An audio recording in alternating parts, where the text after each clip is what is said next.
Survival probability calculations during the late Permian period, approximately 260 million years ago, yielded results that contradict patterns observed throughout most of Earth's biological history. An organism's statistical likelihood of avoiding predation, securing adequate nutrition, and successfully reproducing measured significantly higher in aquatic environments than on terrestrial surfaces. This represents a fundamental reversal of the typical distribution of environmental hazards documented across geological time. While marine ecosystems have historically imposed substantial selective pressures through predation dynamics, resource competition, and periodic environmental instability, the late Permian presents a documented temporal interval in which terrestrial habitats demonstrated mortality rates and predation intensities exceeding those of contemporary oceanic systems by quantifiable margins. The evidence supporting this unusual distribution of relative safety derives from multiple independent sources of paleontological and geological data. Fossil assemblages recovered from late Permian marine deposits preserve ecosystem structures characterized by diverse trophic levels, stable predator-prey ratios, and taxonomic compositions, indicating functional ecological communities capable of sustained operation. Contemporaneous terrestrial deposits, in contrast, yield assemblages dominated by remains of large-bodied predators in proportions inconsistent with sustainable ecosystem dynamics, alongside abundant evidence of elevated mortality rates among herbivorous species.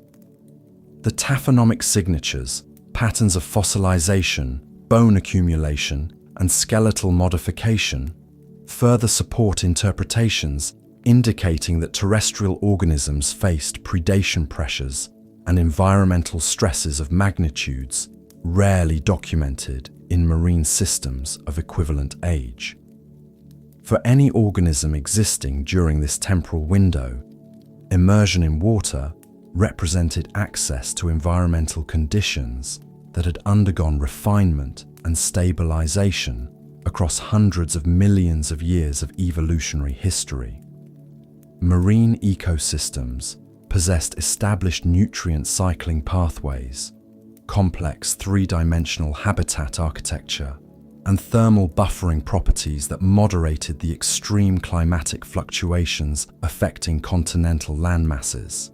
Predator-prey interactions in aquatic systems, while certainly operative and capable of generating selective pressure, functioned within parameters that permitted the persistence of diverse lineages across multiple trophic levels. The ocean represented continuity, environmental predictability, and interaction patterns that had demonstrated viability across vast stretches of geological time. The terrestrial realm offered no equivalent assurances. Land surfaces during the late Permian constituted domains where survival necessitated constant vigilance, where routine activities such as locating water sources or accessing vegetation required exposure to predatory encounter, and where physical environmental conditions could transition between extremes of thermal stress, aridity, and hydrological excess with minimal environmental buffering. Probability assessments for daily survival weighted substantially against terrestrial existence. An herbivorous synapsid traversing the sparse vegetation characteristic of late Permian continental interiors in search of nutritional resources encountered hazards from both biological and physical sources that exceeded those faced by aquatic contemporaries by considerable margins. This inversion of typical marine terrestrial danger gradients emerged not from singular catastrophic events, but through convergence of multiple geological, climatic, and biological factors operating across millions of years.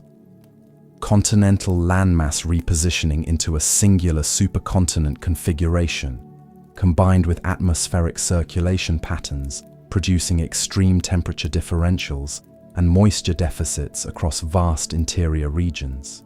Established physical conditions imposing unprecedented physiological stress on terrestrial organisms. Simultaneously, evolutionary processes had generated lineages of terrestrial predators occupying ecological roles of scales and operational efficiencies not previously documented in the fossil record prior to this interval. The marine realm during this same period, while not exempt from selective pressures or predatory interactions, maintained relative environmental stability compared to terrestrial conditions. Ocean temperatures, though subject to gradual variation over geological timescales, did not exhibit the rapid extreme fluctuations characteristic of continental interior regions. Nutrient cycling in marine systems continued along established biogeochemical pathways. Predator-prey dynamics in aquatic ecosystems, though subject to ongoing evolutionary modification, had achieved configurations representing refinements of body plans and hunting strategies, with origins extending back hundreds of millions of years. For organisms possessing physiological capacities for aquatic existence, water bodies provided refuge from the escalating dangers characterizing terrestrial habitats. Fossil evidence preserves records of organisms occupying both aquatic and terrestrial ecological niches during this period. Certain amphibian lineages retained morphological and physiological capacities, permitting extended aquatic residence while maintaining abilities to traverse land surfaces when environmental conditions or resource distributions necessitated such movement. These semi-aquatic organisms demonstrate, through their fossil record distributions and apparent taxonomic persistence, survival outcomes superior to those of fully terrestrial counterparts. The capacity to retreat into water, to access relative safety offered by rivers, lakes, or coastal marine environments, represented a survival advantage of demonstrable significance.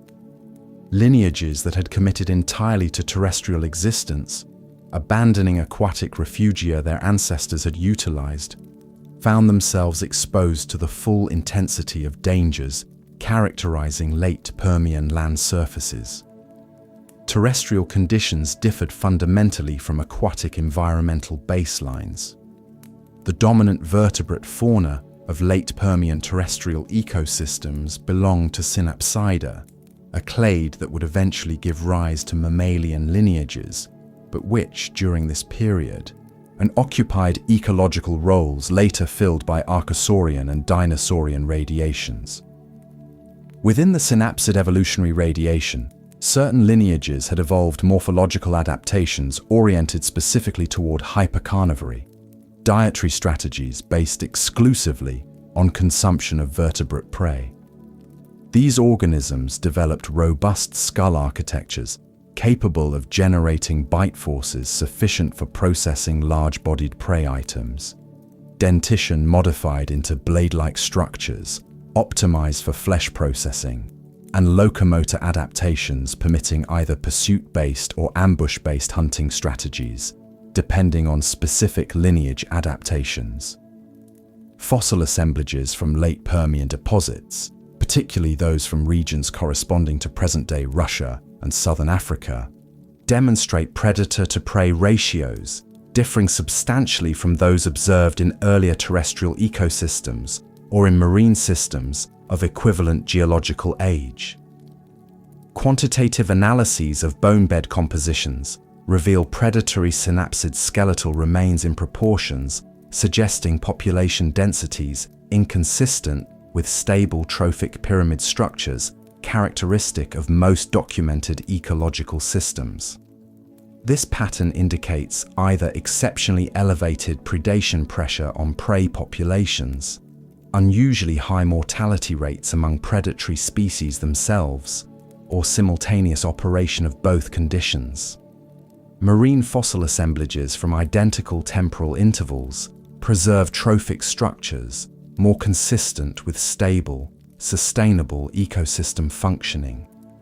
environmental reconstructions based on sedimentological data, paleobotanical evidence, and geochemical proxy indicators demonstrate that extensive portions of the Permian supercontinent experience conditions of extreme aridity.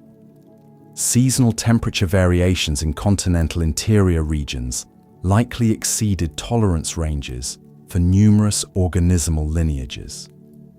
Evidence derived from paleosol formations suggests prolonged intervals of minimal precipitation, alternating with periods of concentrated intense rainfall, generating unstable hydrological regimes. Vegetation coverage appears discontinuous across many regions, with plant communities concentrated in coastal zones, river valley systems, and localized areas receiving higher moisture availability. Extensive interfluve regions, land areas positioned between major river systems, likely supported only sparse vegetation or remained largely unvegetated. These arid, thermally extreme landscapes provided minimal refuge opportunities for herbivorous organisms. Marine environments, characterized by depth gradients and complex three-dimensional habitat structures, offer numerous micro-environmental niches suitable for predator avoidance behaviors. The Permian terrestrial surface presented limited structural complexity across vast geographic areas. Herbivorous synapsids, many having evolved body sizes exceeding several hundred kilograms, required substantial daily nutritional intake for metabolic maintenance. This energetic demand necessitated movement across open landscapes during searches for vegetation patches, creating predictable exposure to predatory encounters. Organisms foraging in shallow marine environments could utilize vertical water column movement, substrate complexity, or water turbidity to reduce predation risk. Organisms foraging on late Permian land surfaces possessed no equivalent behavioral options for risk reduction. The evolutionary trajectory producing apex predators of this period was rooted in adaptations emerging tens of millions of years earlier. Early synapsids had diverged from broader amniotic lineages during the Carboniferous period, developing skeletal and physiological characteristics distinguishing them from lineages leading to reptilian and avian groups. By the early Permian, synapsid diversity had expanded to encompass both herbivorous and carnivorous functional groups.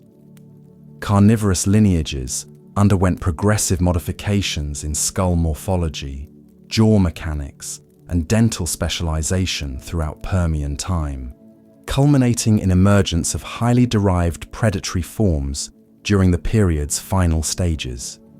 These late Permian predators were phylogenetically distinct from dinosaurs. They preceded dinosaurian radiation by approximately 30 million years. They were not mammals, though they shared common ancestry with that clade. They represented a distinct radiation of terrestrial vertebrates, achieving ecological dominance through morphological and potentially physiological adaptations convergent with, but phylogenetically separate from, later predatory groups. The term mammal-like reptile, historically applied to these organisms, is now recognized as phylogenetically misleading. These were synapsids, constituting a sister group to reptiles rather than a subset thereof.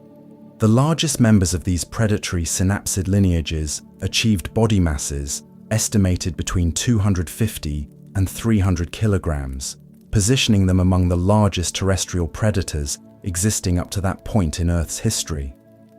Skull lengths in the most robust species exceeded 50 centimeters, housing dentition that included elongated, blade-shaped canine teeth and specialized post-canine dentition adapted for flesh shearing.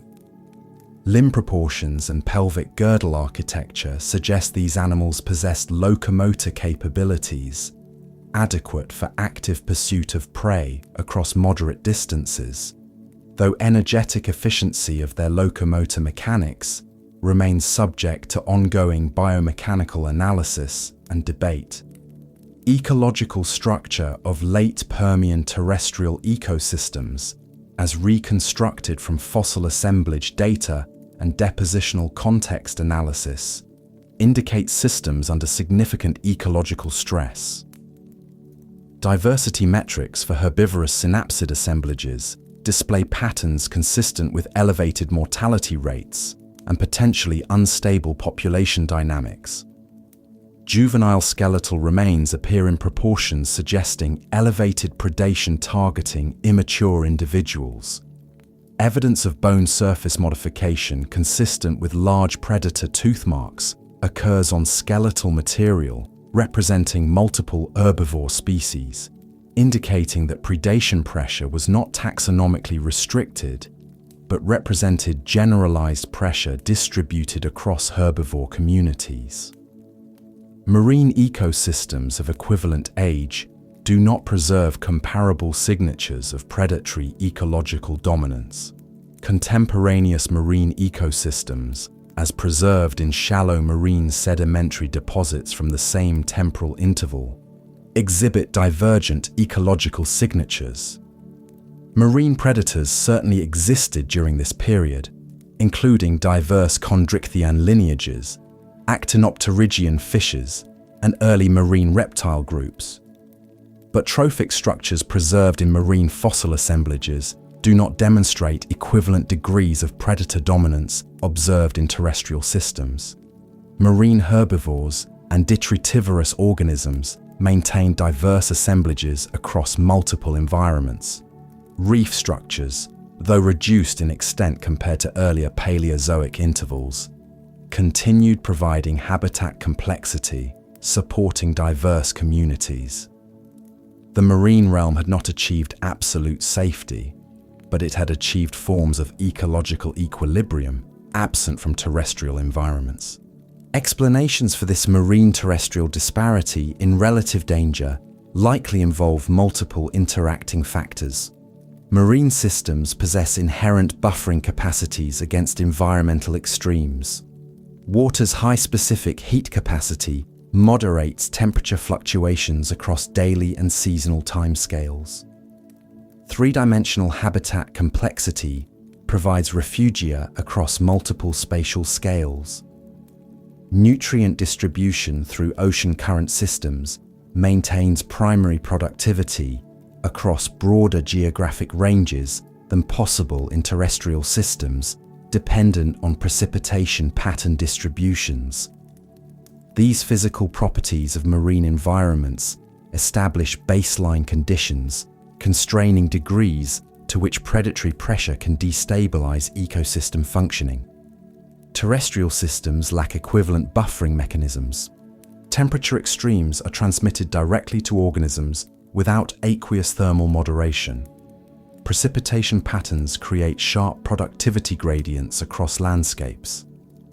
Habitat complexity depends entirely on topographic variation and vegetation structural development, both of which can be eliminated or severely reduced by climatic regime shifts.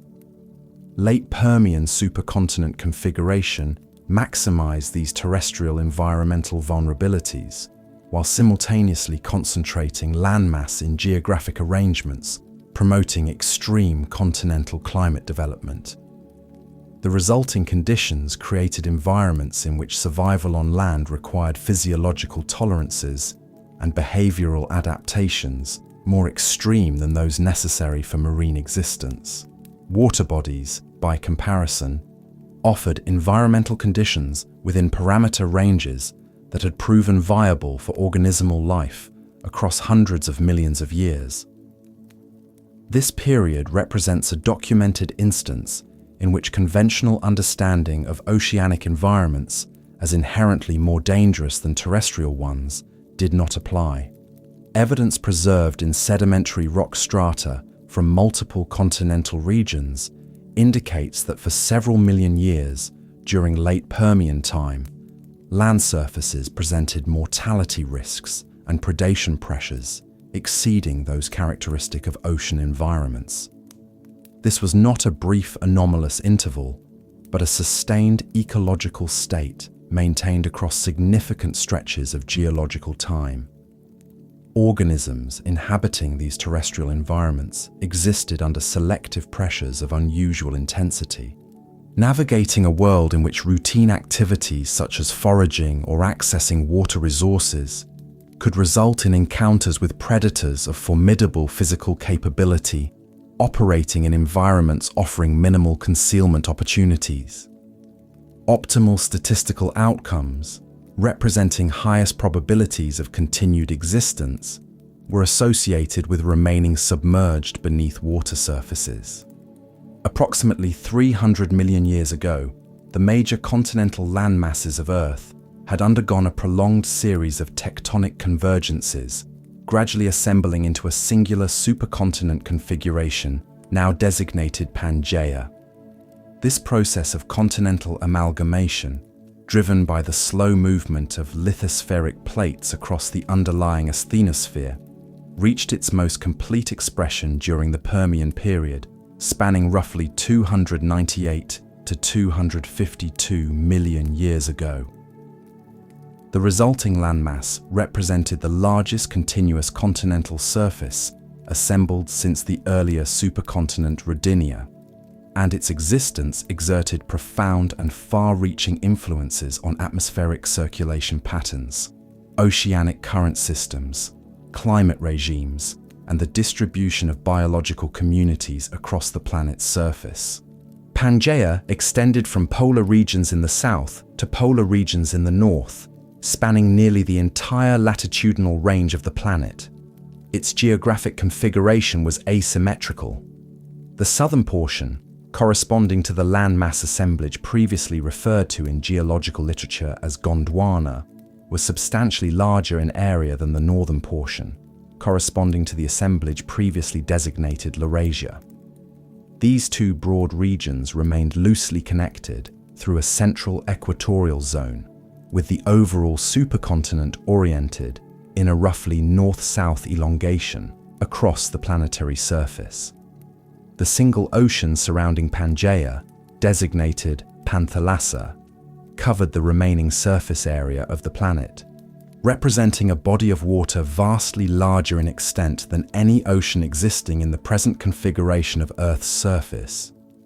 A secondary, partially enclosed marine basin designated the Tethys Sea occupied a large embayment on the eastern margin of Pangaea, penetrating into the interior of the supercontinent's equatorial region and providing limited marine access to continental interior zones. The climatic consequences of this supercontinent configuration were substantial and pervasive. In oceanic environments, water circulation patterns distribute thermal energy across broad geographic ranges, moderating temperature differentials between equatorial and polar regions and between coastal and interior zones. When landmass is distributed across multiple continental fragments separated by ocean basins, marine influence on climate extends relatively far into continental interiors.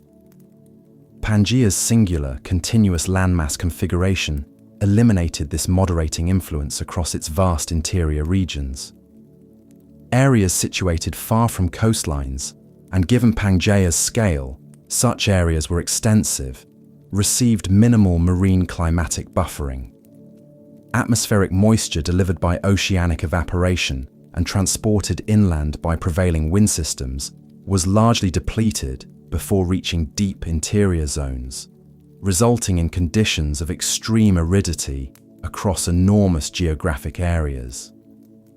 Paleoclimatic reconstructions derived from sedimentological evidence, stable isotope geochemistry, and paleobotanical distribution patterns indicate that Pangaea supported one of the most extensive arid zone systems documented in the Phanerozoic fossil record.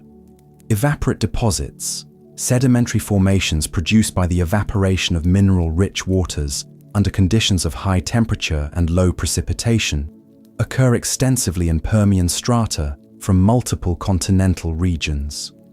These deposits, including halite, gypsum, and anhydrite formations serve as reliable geochemical indicators of past aridity.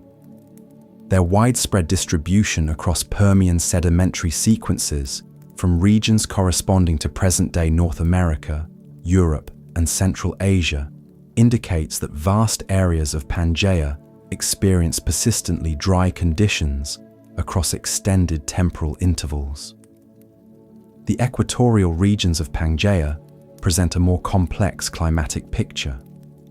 Paleobotanical evidence, derived from fossil plant assemblages preserved in equatorial sedimentary deposits, indicates that equatorial zones experience seasonal alternation between wet and dry conditions, rather than uniform aridity or uniform humidity. This pattern is consistent with a monsoonal circulation regime, a large-scale atmospheric circulation system driven by differential heating between land and ocean surfaces across seasonal timescales. Pangaea's continental configuration would have generated monsoonal systems of exceptional intensity, with the vast interior landmass heating rapidly during summer months, drawing moisture-laden air masses from surrounding ocean regions, producing intense seasonal precipitation events concentrated in coastal and near-coastal zones. During winter months, the same mechanisms would have operated in reverse, the driving dry continental air masses toward ocean regions and leaving interior landmasses subject to cold, dry conditions. Evidence for this Pangaean megamonsoon hypothesis derives from multiple sedimentary and paleobotanical indicators. Cyclothemic sedimentation sequences, repeating patterns of alternating sedimentary lithologies indicating oscillating wet and dry depositional environments, appear in Permian deposits from equatorial regions. Paleosol formations, representing ancient soils preserved in the rock record, display morphological characteristics consistent with seasonal wetting and drying cycles. Plant fossil assemblages from equatorial Permian deposits include taxa with morphological features, such as thick cuticles and reduced leaf surface areas, associated with adaptations to seasonal water stress. These multiple independent lines of evidence converge on a consistent interpretation of equatorial climatic conditions characterized by high seasonal variability rather than stable, moderate conditions. Polar regions of Pangaea experience conditions distinct from both the arid interior zones and the seasonally variable equatorial belt. Evidence derived from glacial sedimentary deposits in Gondwanan sequences indicates that the southern polar region supported substantial ice sheet development during the early Permian. Tillites, sedimentary deposits characteristic of glacial activity, striations on bedrock surfaces indicating glacial flow directions, and dropstone formations in marine sedimentary sequences adjacent to southern Gondwana all provide evidence consistent with significant glaciation in high southern latitudes during the earlier portion of the Permian period. This glaciation appears to have progressively diminished through the Permian, with evidence for ice sheet presence becoming less prominent in later Permian sequences, suggesting a general warming trend through the period. This warming trajectory had significant consequences for global climate regulation. Ice sheets and snow-covered surfaces reflect substantial proportions of incoming solar radiation back into space, a property referred to as albedo. Reduction of polar ice coverage decreases this reflective capacity, allowing greater absorption of solar energy at Earth's surface, to contributing to further warming in a self-reinforcing feedback cycle. Diminishing Gondwanan glaciation during the Permian may have contributed to broader climatic shifts affecting temperature regimes and moisture distribution patterns across Pangaea's landmass. Geochemical proxy data, including oxygen isotope ratios preserved in marine carbonate formations, are consistent with a gradual overall temperature increase through Permian time. though this trend was likely punctuated by shorter intervals of climatic fluctuation. Vegetation distribution on Permian Pangaea reflected the complex, regionally variable climatic conditions across the supercontinent's surface. High-latitude regions in both north and south supported distinct plant communities, adapted to seasonal light availability and temperature variability. The Glossopteris flora, named for the dominant seed fern genus characterizing it, occupied high southern latitudes across Gondwanan landmasses. This flora, preserved extensively in Permian coal measures from regions corresponding to present-day Antarctica, Australia, India, Africa, and South America, indicates that southern high-latitude regions supported substantial plant communities during intervals of reduced glaciation, though these communities experienced significant seasonal dormancy during periods of polar winter darkness. Northern high-latitude and mid-latitude regions of Pangaea supported the Angaran flora, a distinct plant community assemblage characterized by different dominant taxa from those of the Glossopteris flora.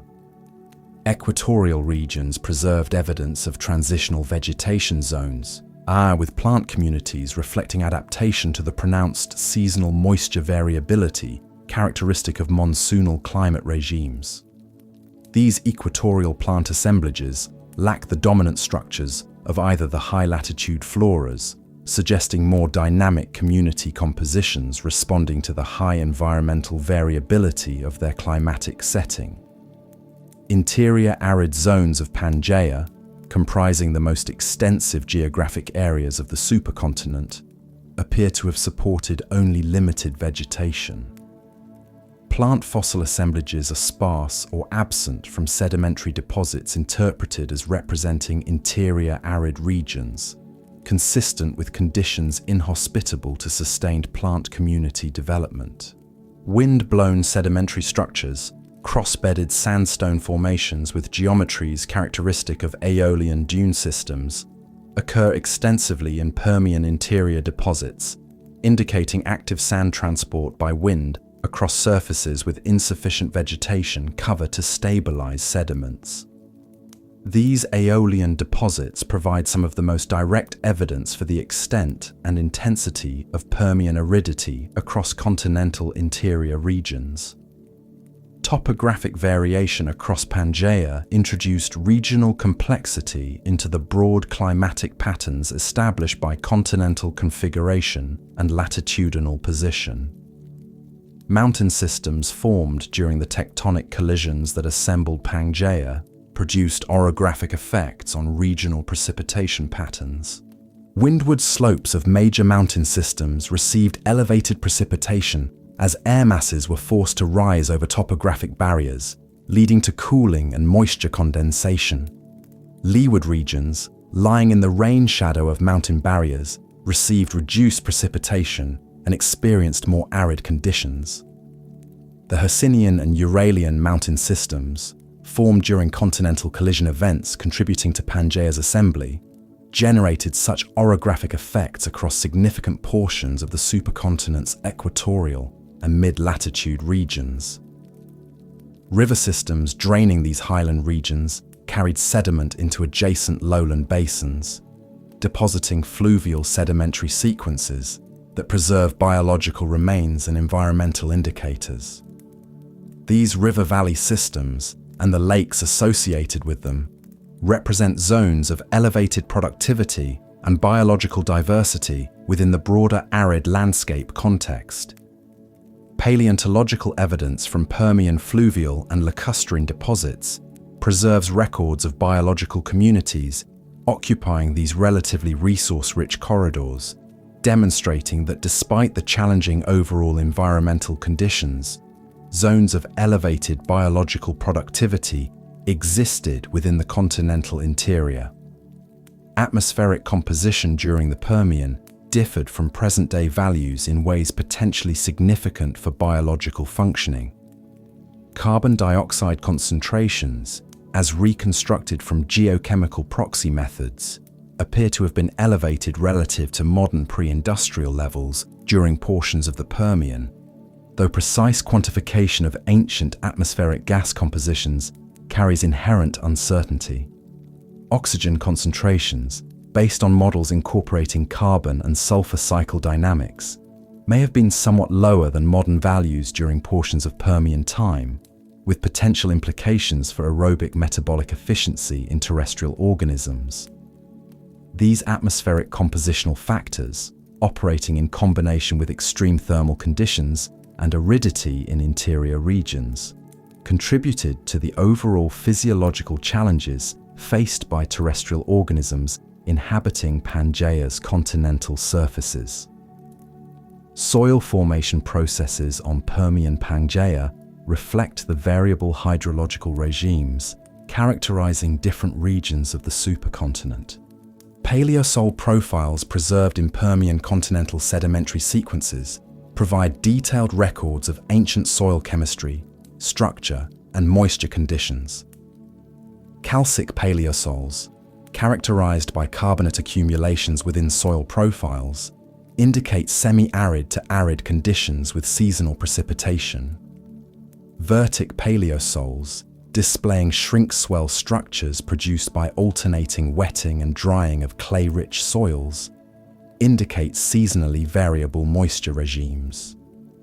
These paleosol types predominate in Permian continental deposits from many regions, consistent with the broader picture of variable, stress-inducing terrestrial conditions emerging from sedimentological and paleobotanical evidence. The cumulative effect of these geological and climatic factors was the establishment of a terrestrial environment of exceptional harshness across much of Pangaea's surface. Vast interior regions experienced temperature extremes, prolonged aridity, and unstable hydrological conditions that would have imposed severe physiological stress on terrestrial organisms.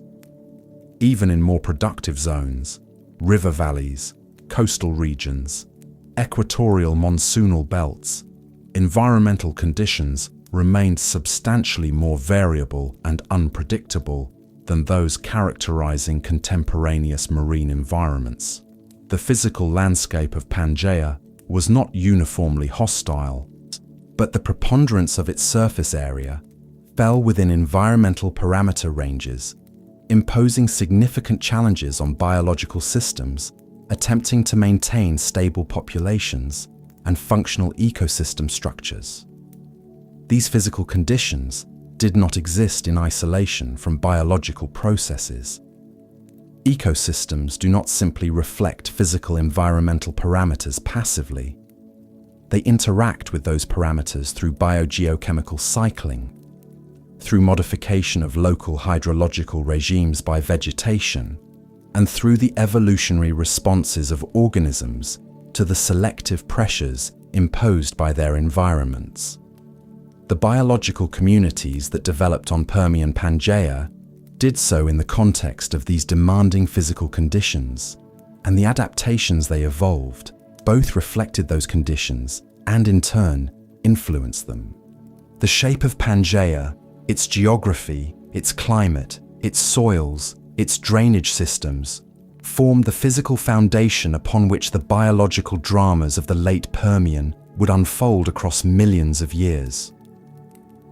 Beneath the surface of Panthalassa, the vast ocean encircling Pangaea during the Permian period, conditions existed that differed fundamentally from those characterizing the continental landmasses described in preceding geological context.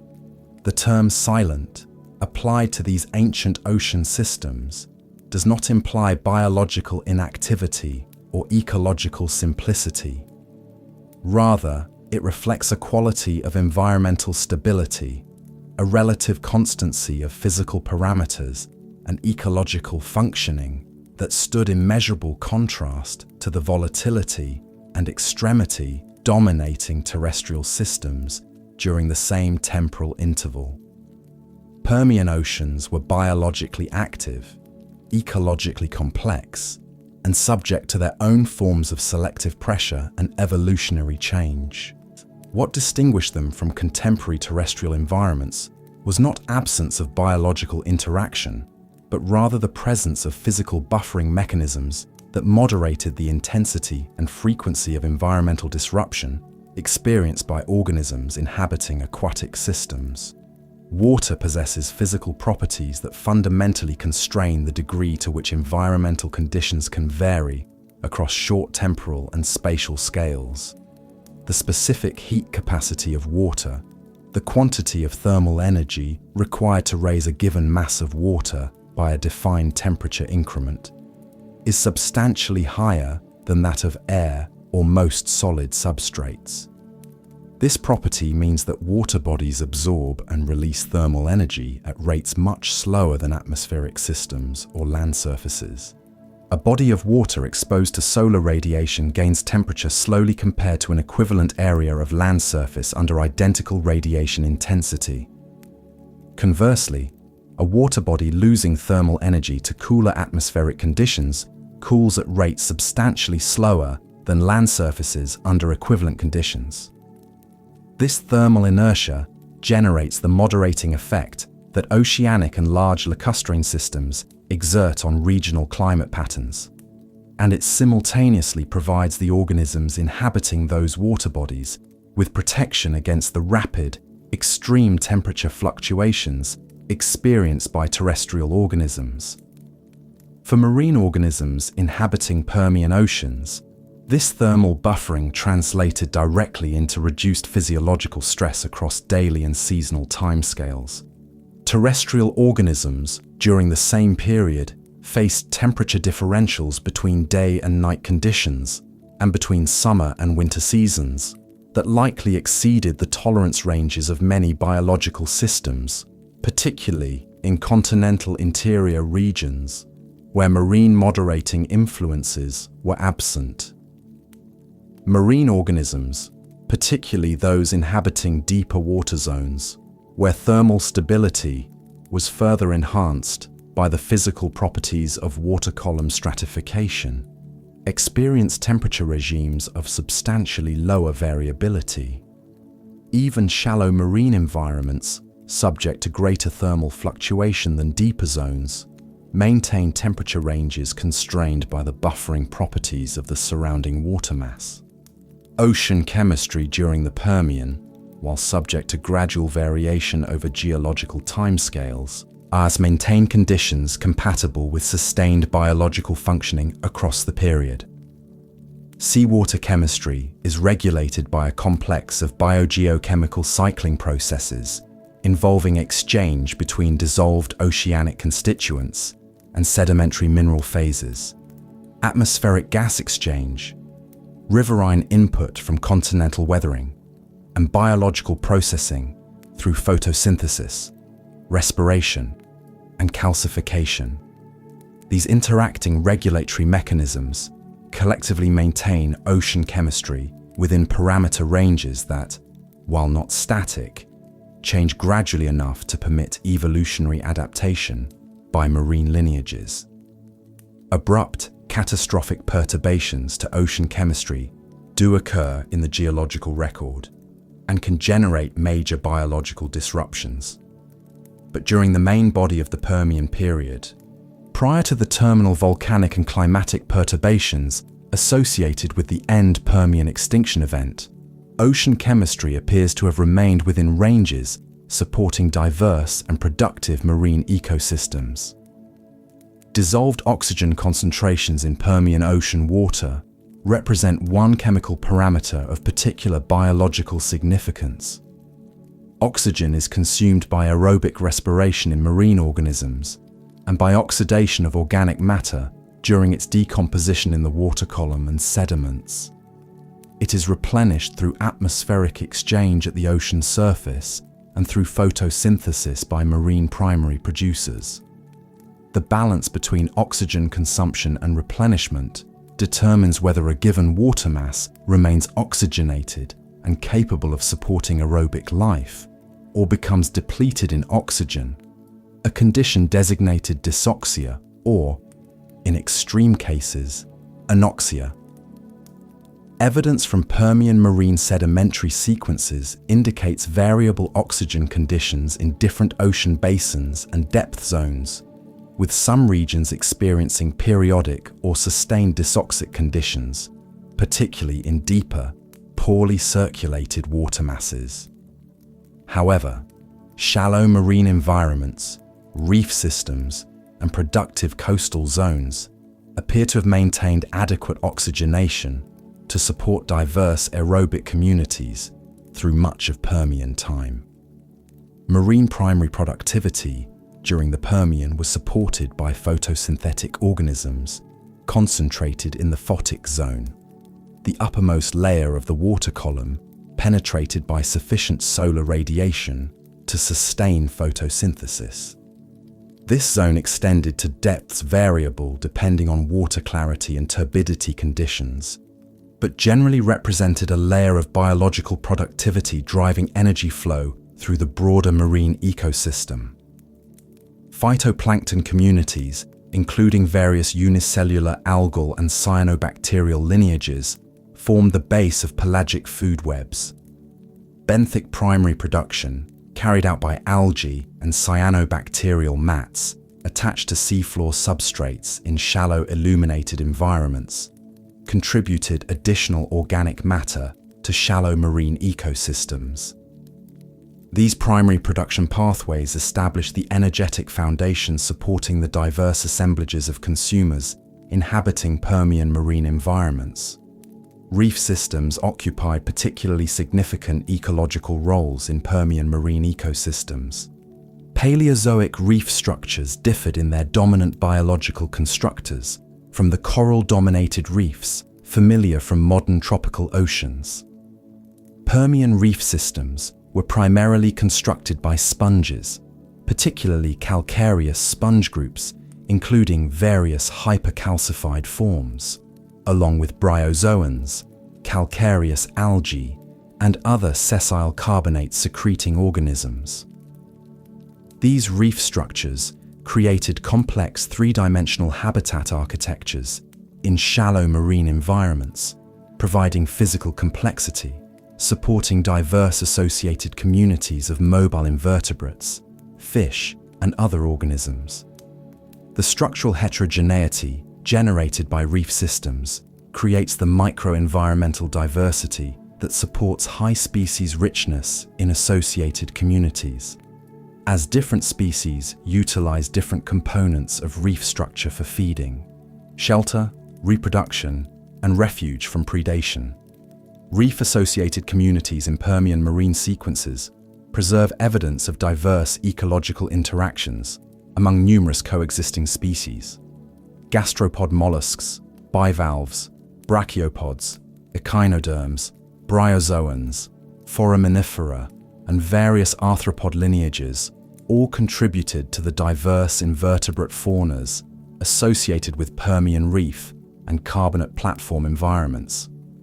These communities demonstrate trophic complexity involving multiple levels of consumers and multiple feeding strategies, including suspension feeding on particulate organic matter, grazing on encrusting algae and microbial films, deposit feeding on organic-rich sediments, and active predation on other invertebrates.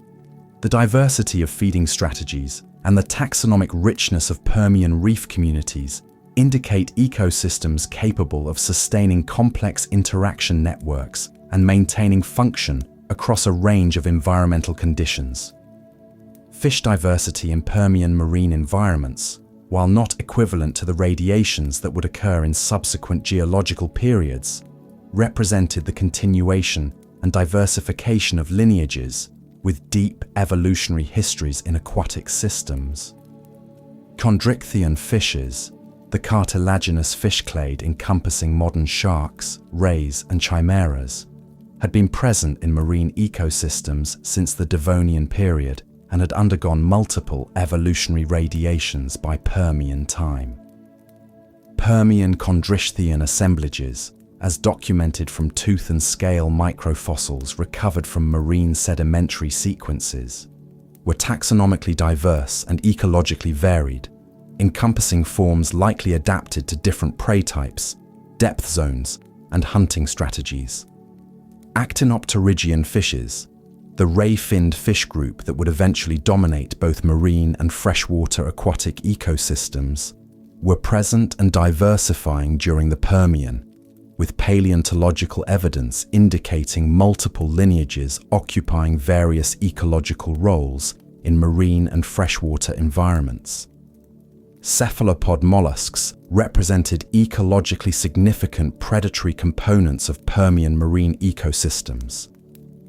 Ammonoid cephalopods, externally shelled swimming mollusks related to but distinct from the nautiloids that had been present in marine ecosystems since the Ordovician, were diverse and abundant in Permian marine sedimentary sequences. Their coiled, chambered shells, preserved abundantly as fossils, record evolutionary patterns of remarkable diversity during portions of the Permian.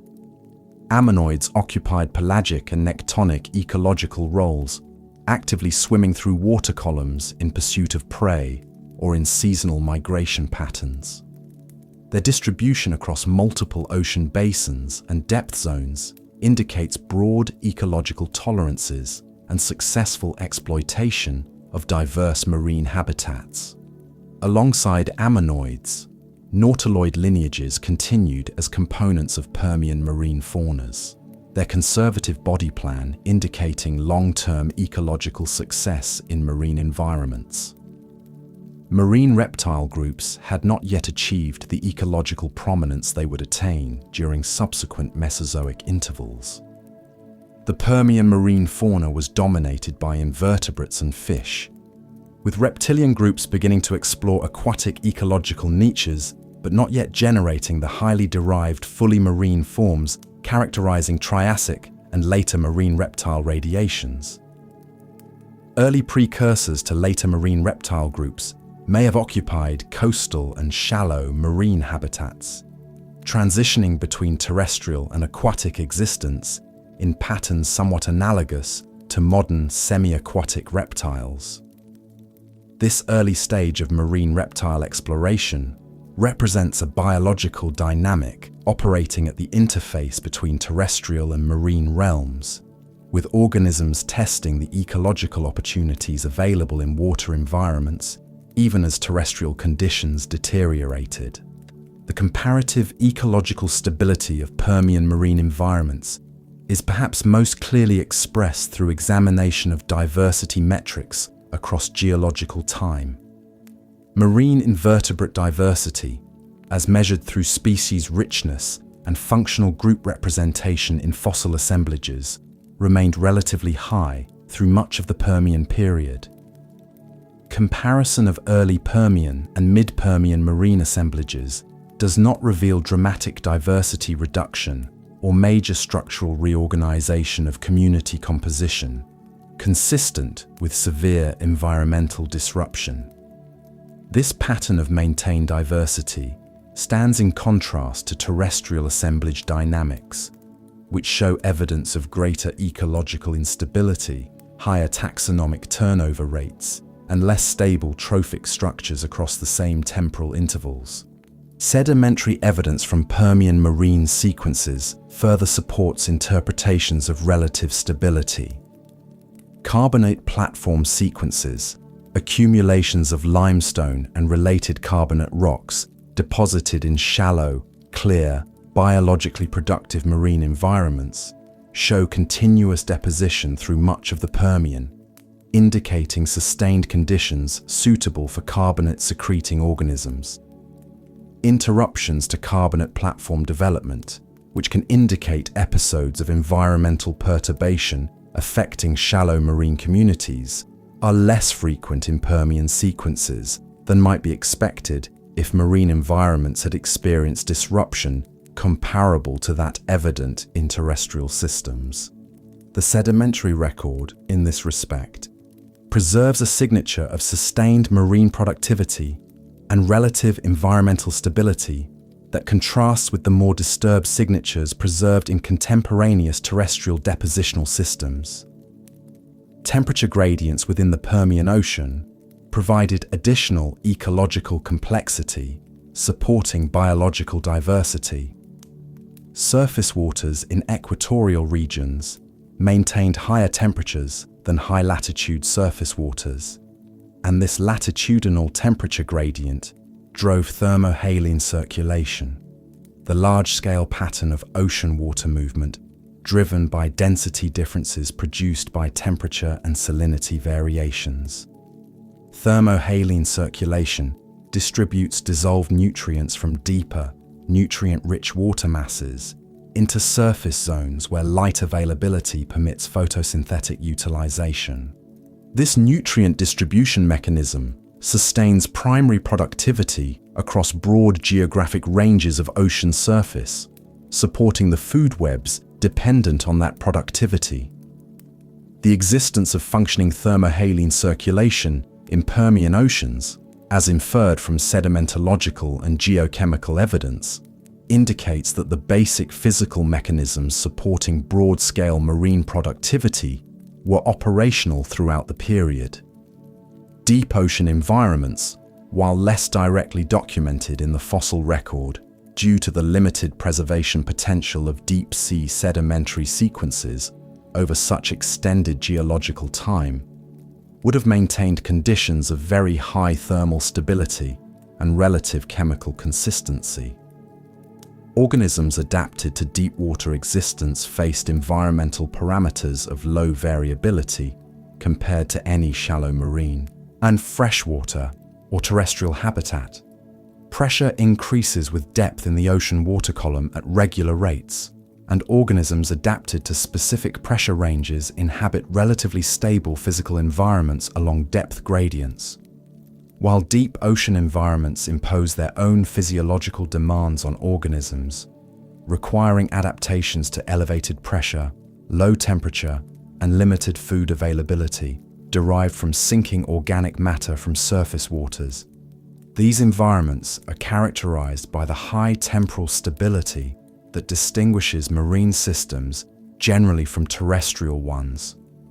The oceanic realm of the Permian period thus constituted an environment defined by physical continuity, chemical relative stability, and ecological structures representing the accumulated refinement of hundreds of millions of years of marine evolutionary history.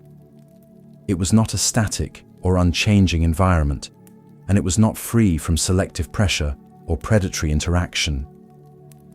But it possessed, in its physical properties and its ecological organization, qualities of resilience and buffering that the terrestrial realm of Pangaea demonstrably lacked during this same geological interval. The contrast between these two environmental systems, the thermally buffered, chemically regulated, ecologically diverse ocean and the thermally extreme, hydrologically unstable, predator-dominated land surface, represents one of the most pronounced marine terrestrial environmental divergences documented in the Phanerozoic fossil record. The ecosystems occupying Permian marine environments were not assemblages of simple or primitive organisms.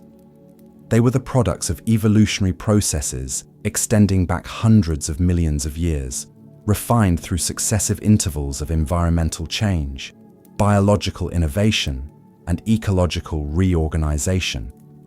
By the time Pangaea had reached its maximum extent and terrestrial conditions had begun their trajectory toward peak hostility, marine ecosystems had already undergone multiple major evolutionary radiations, developed complex trophic structures involving numerous interacting species, and established patterns of ecological organization capable of maintaining functional stability across extended temporal intervals. The organisms inhabiting these aquatic systems represented lineages with deep evolutionary roots, well-tested body plans, and ecological roles refined through long histories of interaction with both their physical environments and their biological communities. Understanding these marine ecosystems requires attention to multiple levels of biological organization simultaneously. individual organisms possessed physiological and morphological adaptations shaped by their specific ecological roles and environmental contexts. Populations of those organisms interacted with other populations through predation, competition, mutualism, and other ecological relationships, generating community-level dynamics with properties not reducible to the characteristics of individual species. Communities existed within physical environments that supplied resources, imposed constraints, and changed across temporal scales ranging from seasonal fluctuation to geological transformation. All of these levels of organization, organism, population, community, ecosystem, operated simultaneously in Permian marine systems, generating the complex, layered biological reality preserved in fragments by the fossil record.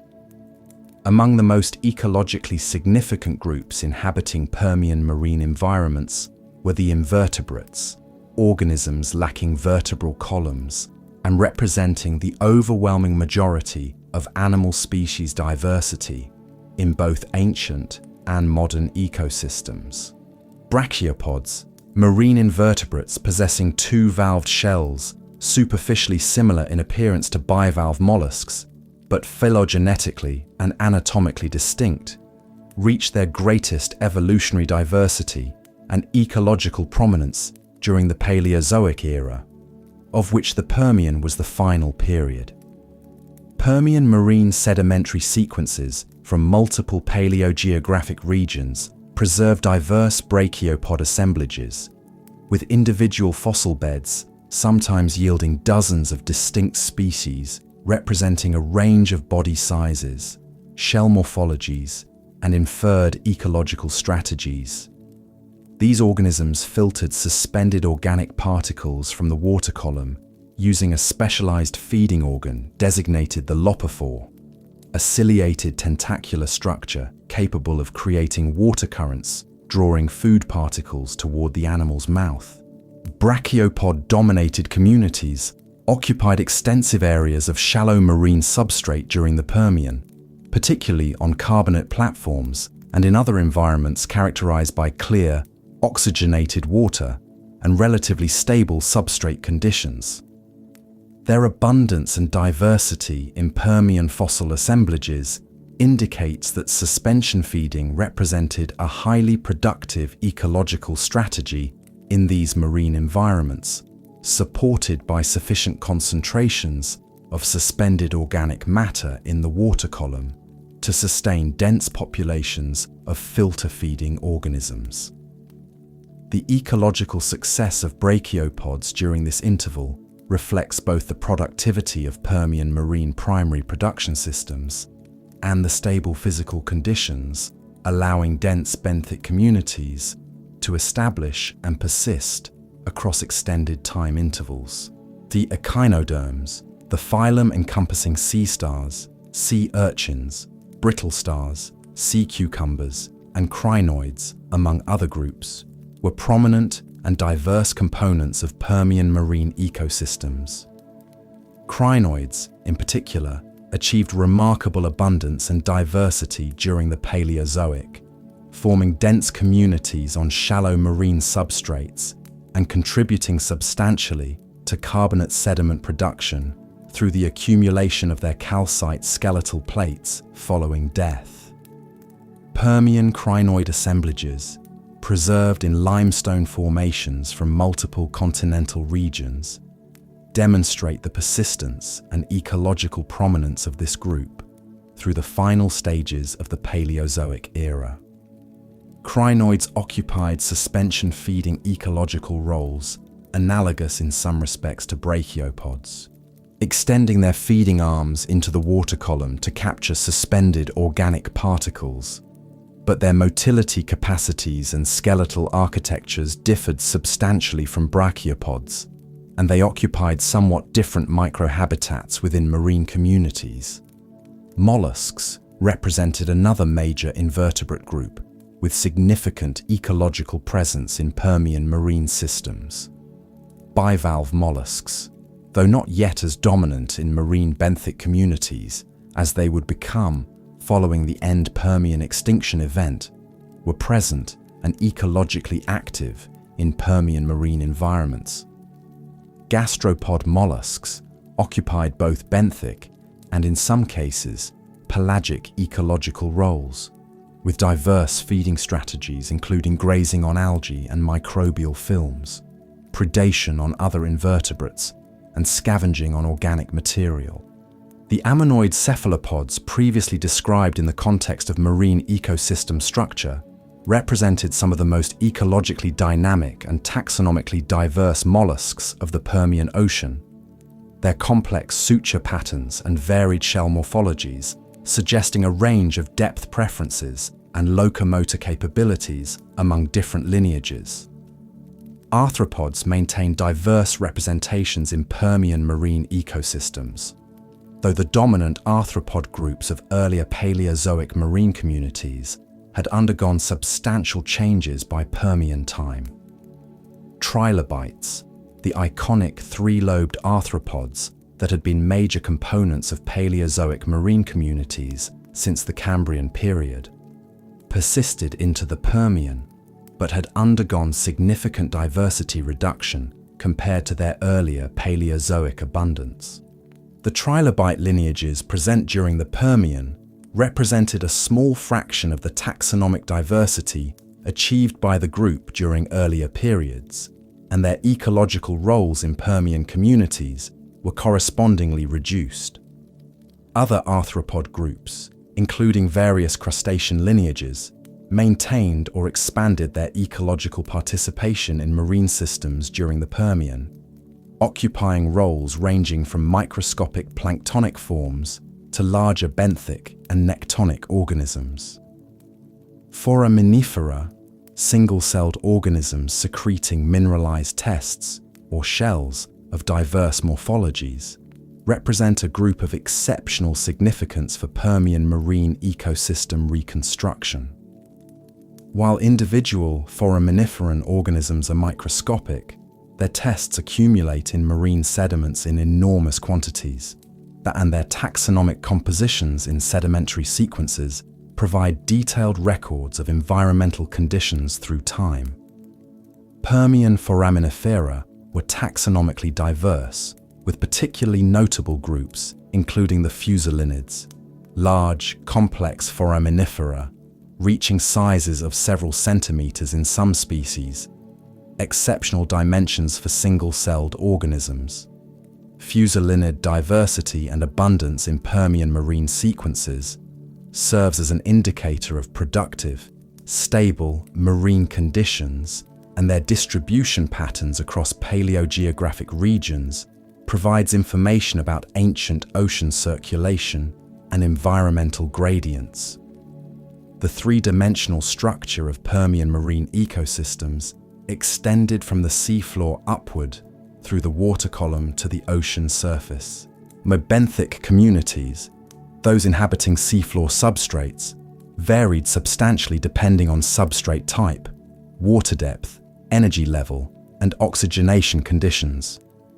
Hard substrate communities on carbonate rock surfaces or reef frameworks supported encrusting and attached organisms such as sponges, bryozoans, crinoids, and brachiopods, along with mobile grazers and predators moving across these surfaces.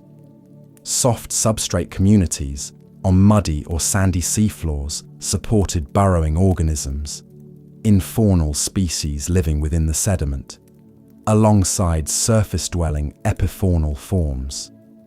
These distinct habitat types supported distinct community compositions, collectively contributing to the overall diversity of benthic marine ecosystems.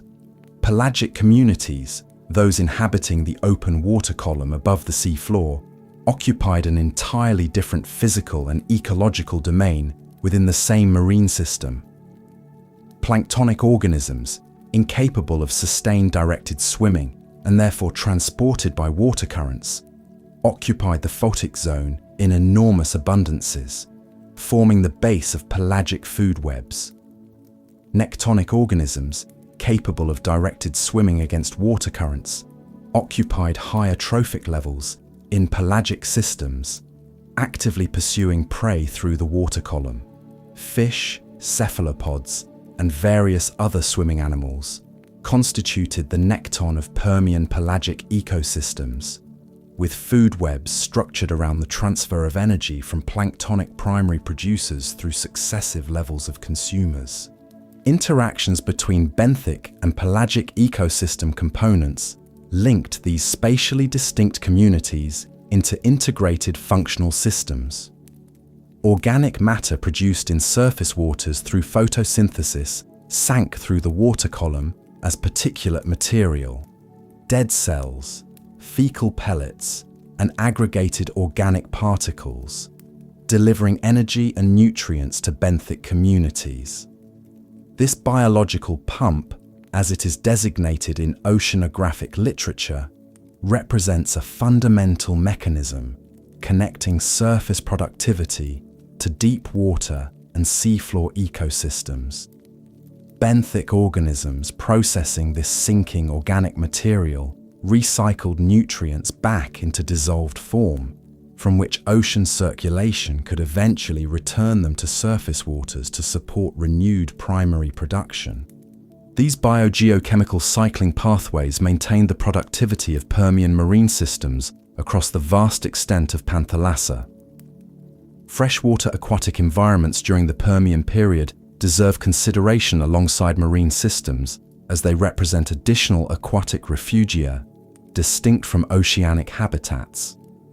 Rivers, lakes, and other freshwater bodies distributed across Pangaea's continental surface supported biological communities adapted to freshwater chemical conditions and the physical dynamics of continental water bodies. These freshwater systems, while subject to greater environmental variability than marine environments due to their smaller volumes and greater susceptibility to hydrological fluctuations, nonetheless provided aquatic conditions substantially more moderate than adjacent terrestrial habitats. Freshwater fish faunas of the Permian are documented from multiple continental sedimentary sequences. Actinopterygian and Sarcopterygian, lobe-finned, fish lineages occupied freshwater systems, with the latter group including organisms whose skeletal and physiological characteristics bridge the transition between fully aquatic and amphibious existence. Lungfish, members of the dipnoan lineage within Sarcopterygi, possessed accessory breathing organs, allowing aerial respiration during periods of aquatic oxygen depletion or seasonal drought conditions. This physiological capacity represented an adaptation to the fluctuating hydrological conditions characteristic of many Permian freshwater systems, enabling survival through intervals when water bodies became stagnant, oxygen depleted, or temporarily reduced in volume. Lungfish lineages present during the Permian have direct descendants surviving to the present day, a testament to the long-term viability of their body plan and ecological strategy. Amphibians occupied significant ecological roles at the interface between aquatic and terrestrial environments during the Permian. Permian amphibian diversity substantially exceeded that of modern amphibian faunas, encompassing a wide range of body sizes and ecological strategies not represented among living amphibian lineages. Temnospondyle amphibians, a diverse group with a fossil record extending from the Carboniferous into the Triassic, were particularly prominent in Permian amphibian faunas, with some lineages achieving body sizes equivalent to those of large crocodilians. These large temnospondyles occupied semi-aquatic ecological roles as ambush predators in freshwater and coastal environments. Their broad, flat skulls and large jaws adapted for capturing fish and other aquatic prey from shallow water positions. The ecological success of large temnospondyle amphibians in Permian freshwater and semi-aquatic environments illustrates the principle that proximity to water conferred survival advantages during this interval. organisms maintaining access to aquatic habitats occupied positions at the terrestrial-aquatic interface that allowed them to exploit both aquatic food resources and terrestrial opportunities, while retaining the option to retreat into water when terrestrial conditions became particularly hazardous.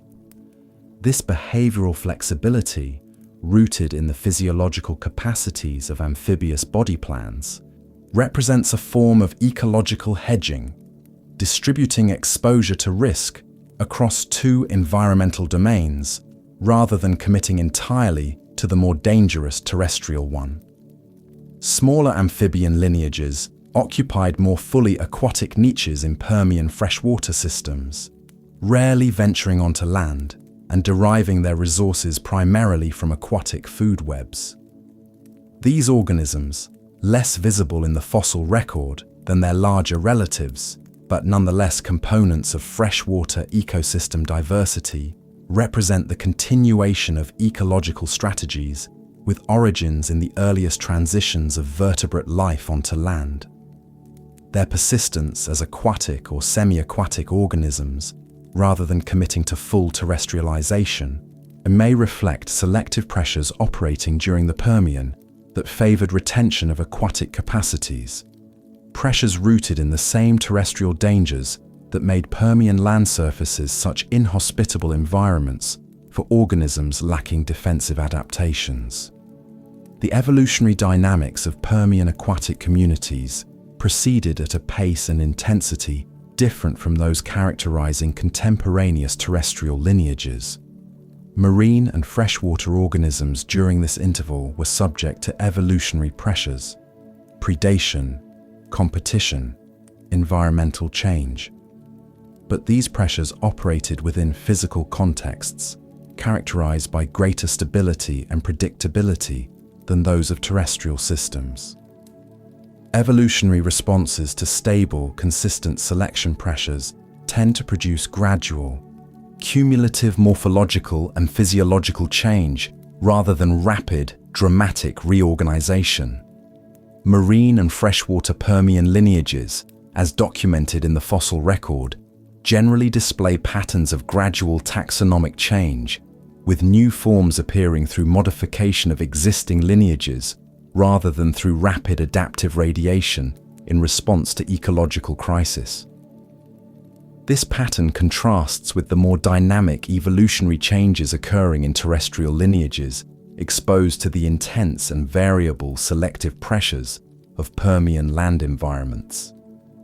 The overall picture of Permian aquatic life that emerges from integrated examination of paleontological, sedimentological, and geochemical evidence is one of productive, diverse, and relatively stable biological communities operating within physical environments possessing inherent buffering against the extremes of thermal fluctuation, hydrological instability, and resource unpredictability characterizing the terrestrial realm.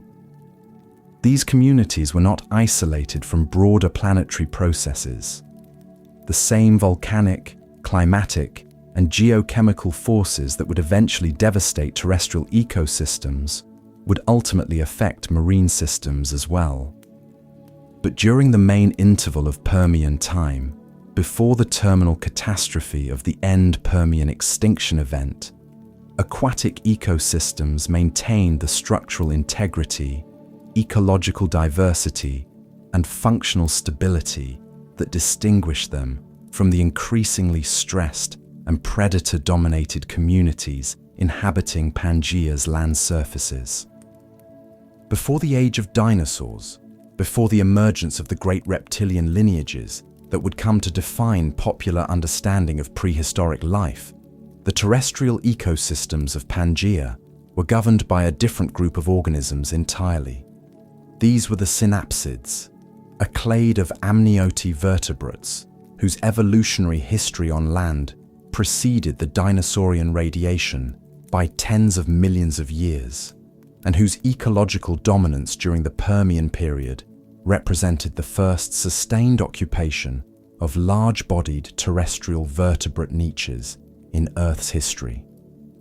to understand the ecological dynamics of late Permian land surfaces, the predation pressures, the survival challenges, and the biological interactions that made terrestrial existence so statistically hazardous during this interval. It is necessary to understand synapsids, what they were, where they came from, how they diversified, and why they came to occupy the ecological roles they did across the vast continental landscapes of Pangaea.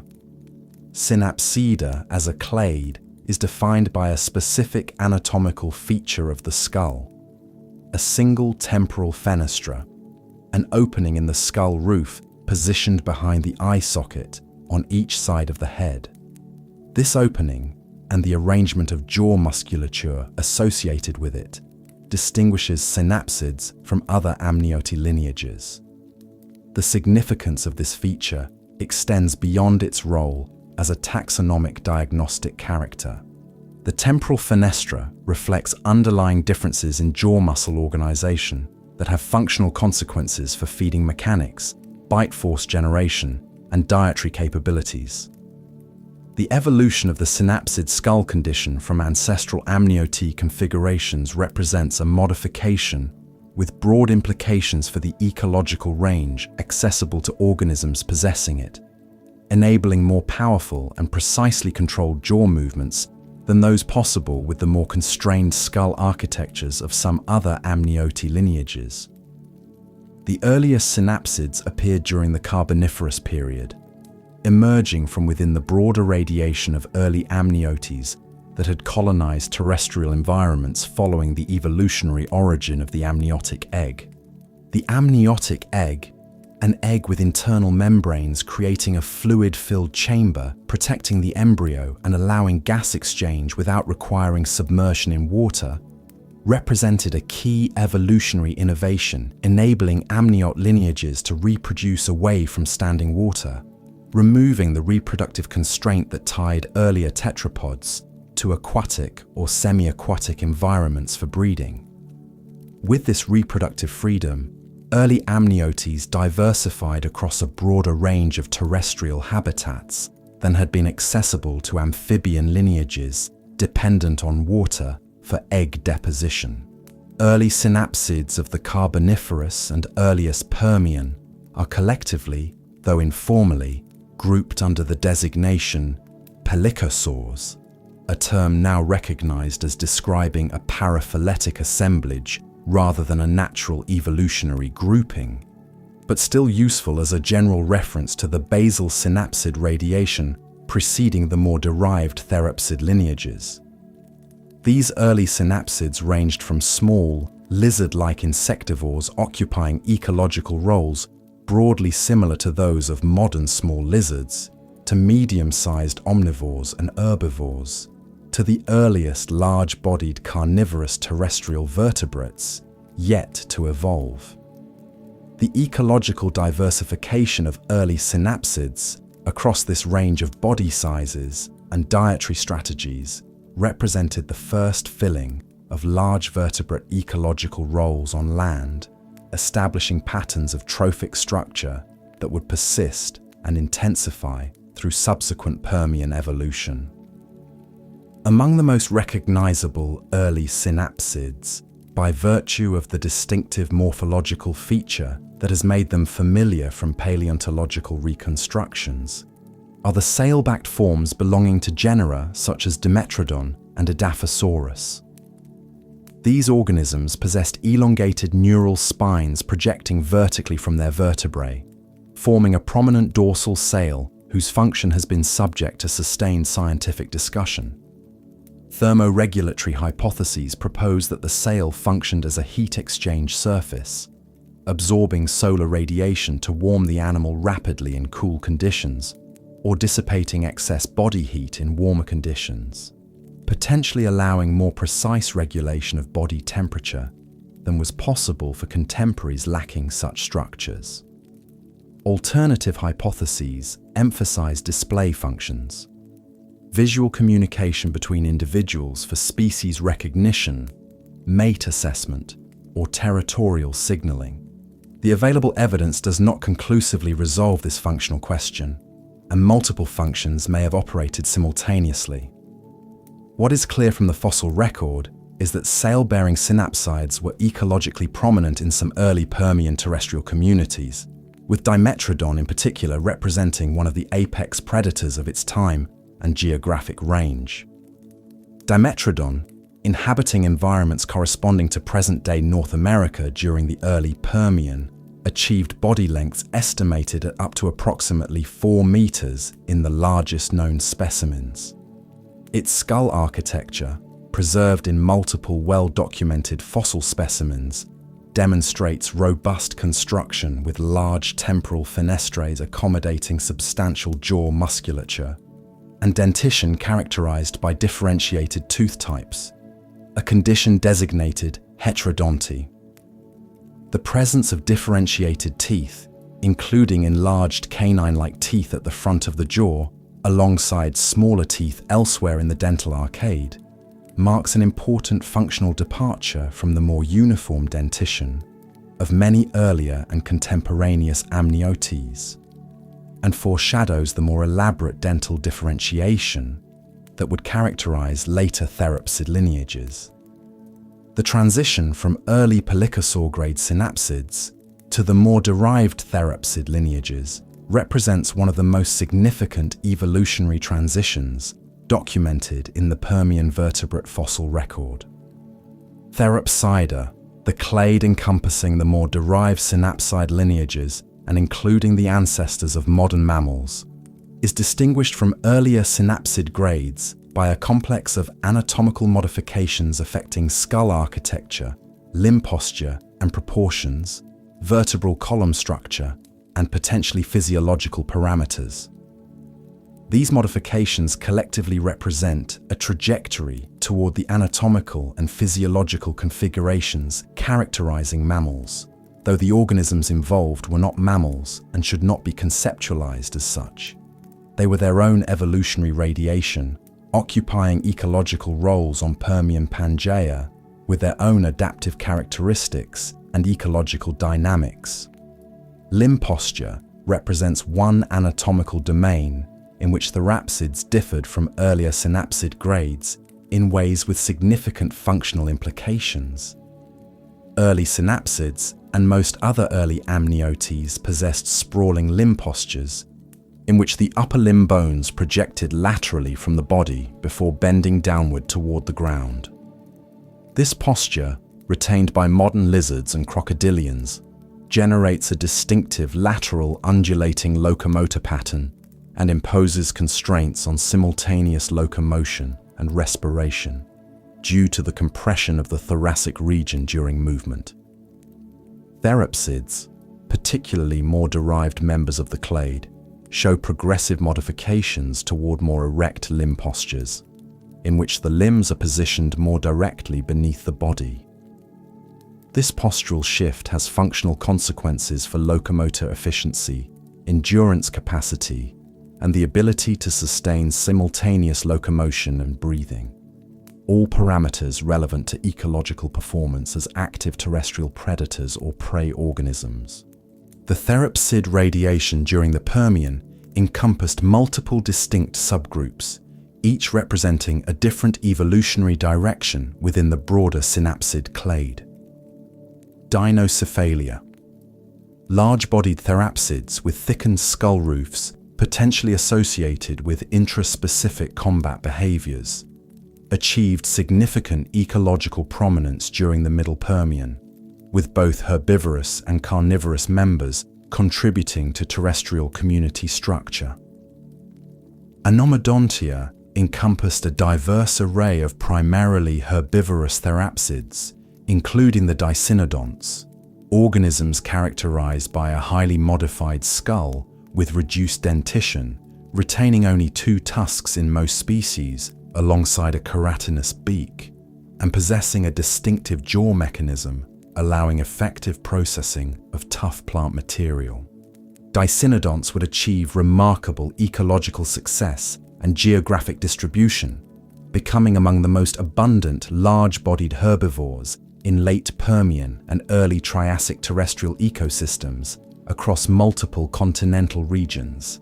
Synodontia, the Theropsid subgroup that would ultimately give rise to mammalian lineages, was present during the Permian as a relatively minor component of Theropsid diversity, with its major radiation occurring in subsequent geological periods. Permian synodonts were generally small to medium-bodied organisms whose skeletal characteristics approach mammalian anatomical configurations more closely than those of other therapsid groups.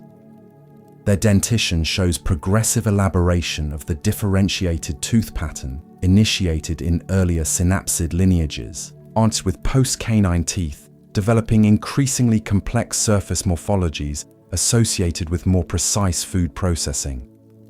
The evolutionary history of synodonts during the Permian establishes the lineage from which mammalian anatomical and physiological characteristics would eventually emerge, though this emergence lay well in the geological future relative to the Permian interval under consideration.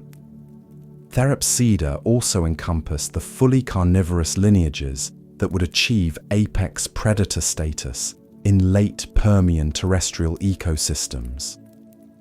Among these, the Gorgonopsians, to be examined in detail in subsequent sections, represented the culmination of carnivorous synapsid evolution during the Permian, achieving body sizes, predatory capabilities, and ecological dominance positions that made them the preeminent terrestrial predators of their time. Their existence as apex predators was rooted in the evolutionary history of carnivorous therapsids, extending back through earlier Permian therapsid radiations, with progressive modifications in skull architecture, dentition, and locomotor systems, producing increasingly derived predatory capabilities across successive evolutionary intervals. The geographic distribution of synapside faunas across Permian Pangaea reflects both the connectivity of the supercontinent's landmass and the regional environmental variations established by climatic and topographic factors. Synapsid-dominated terrestrial communities are documented from sedimentary deposits spanning multiple continental regions, with particularly rich fossil records preserved in deposits from the Karoo Basin of present-day South Africa and the Cis-Uralian region of present-day Russia.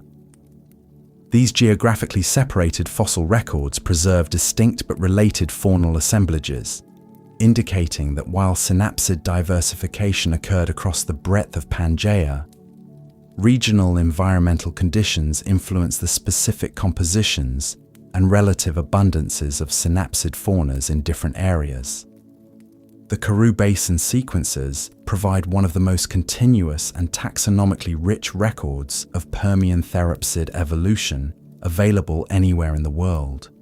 Sedimentary deposits of the Karoo supergroup preserve successive stratigraphic horizons containing therapsid assemblages that document evolutionary and ecological changes through the latter portion of the Permian period.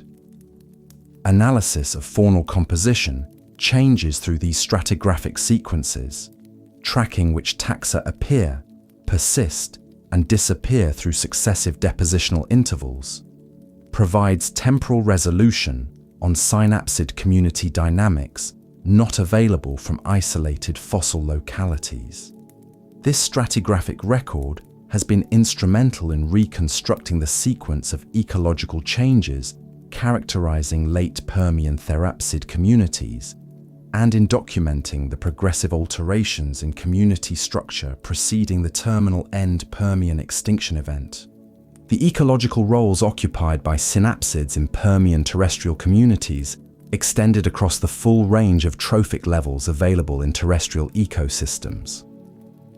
Large-bodied herbivores, dicynodonts, and various dinocephalian lineages processed plant material across extensive geographic ranges, exerting top-down pressures on vegetation communities and serving as prey resources for carnivorous lineages. Medium and small-bodied herbivores and omnivores occupied lower body size ranges in herbivore guilds, exploiting different vegetation components and microhabitats than their larger contemporaries. carnivorous lineages ranged from small insectivores and small vertebrate predators, occupying lower positions in predator guilds, and to the large apex carnivores, whose predatory activities generated the intense mortality pressures documented in fossil assemblage compositions. This ecological structure, diverse herbivore communities supporting diverse predator communities across a range of body sizes and specialized feeding strategies, represents the first fully developed large vertebrate terrestrial ecosystem in Earth's history. Earlier Carboniferous tetrapod communities had been less ecologically differentiated, with smaller body sizes and less clearly defined trophic structures. The Permian synapsid radiation established patterns of ecological organization in terrestrial vertebrate communities, with specialized herbivores, omnivores, and carnivores occupying distinct niches across size ranges spanning several orders of magnitude. That would persist, almost with taxonomic substitutions throughout subsequent geological periods. In this fundamental ecological sense, the synapsids were not merely the dominant organisms of their time. They were the architects of terrestrial vertebrate community organization, establishing structural templates that would influence the organization of land. Vertebrate ecosystems long after their own ecological dominance had ended.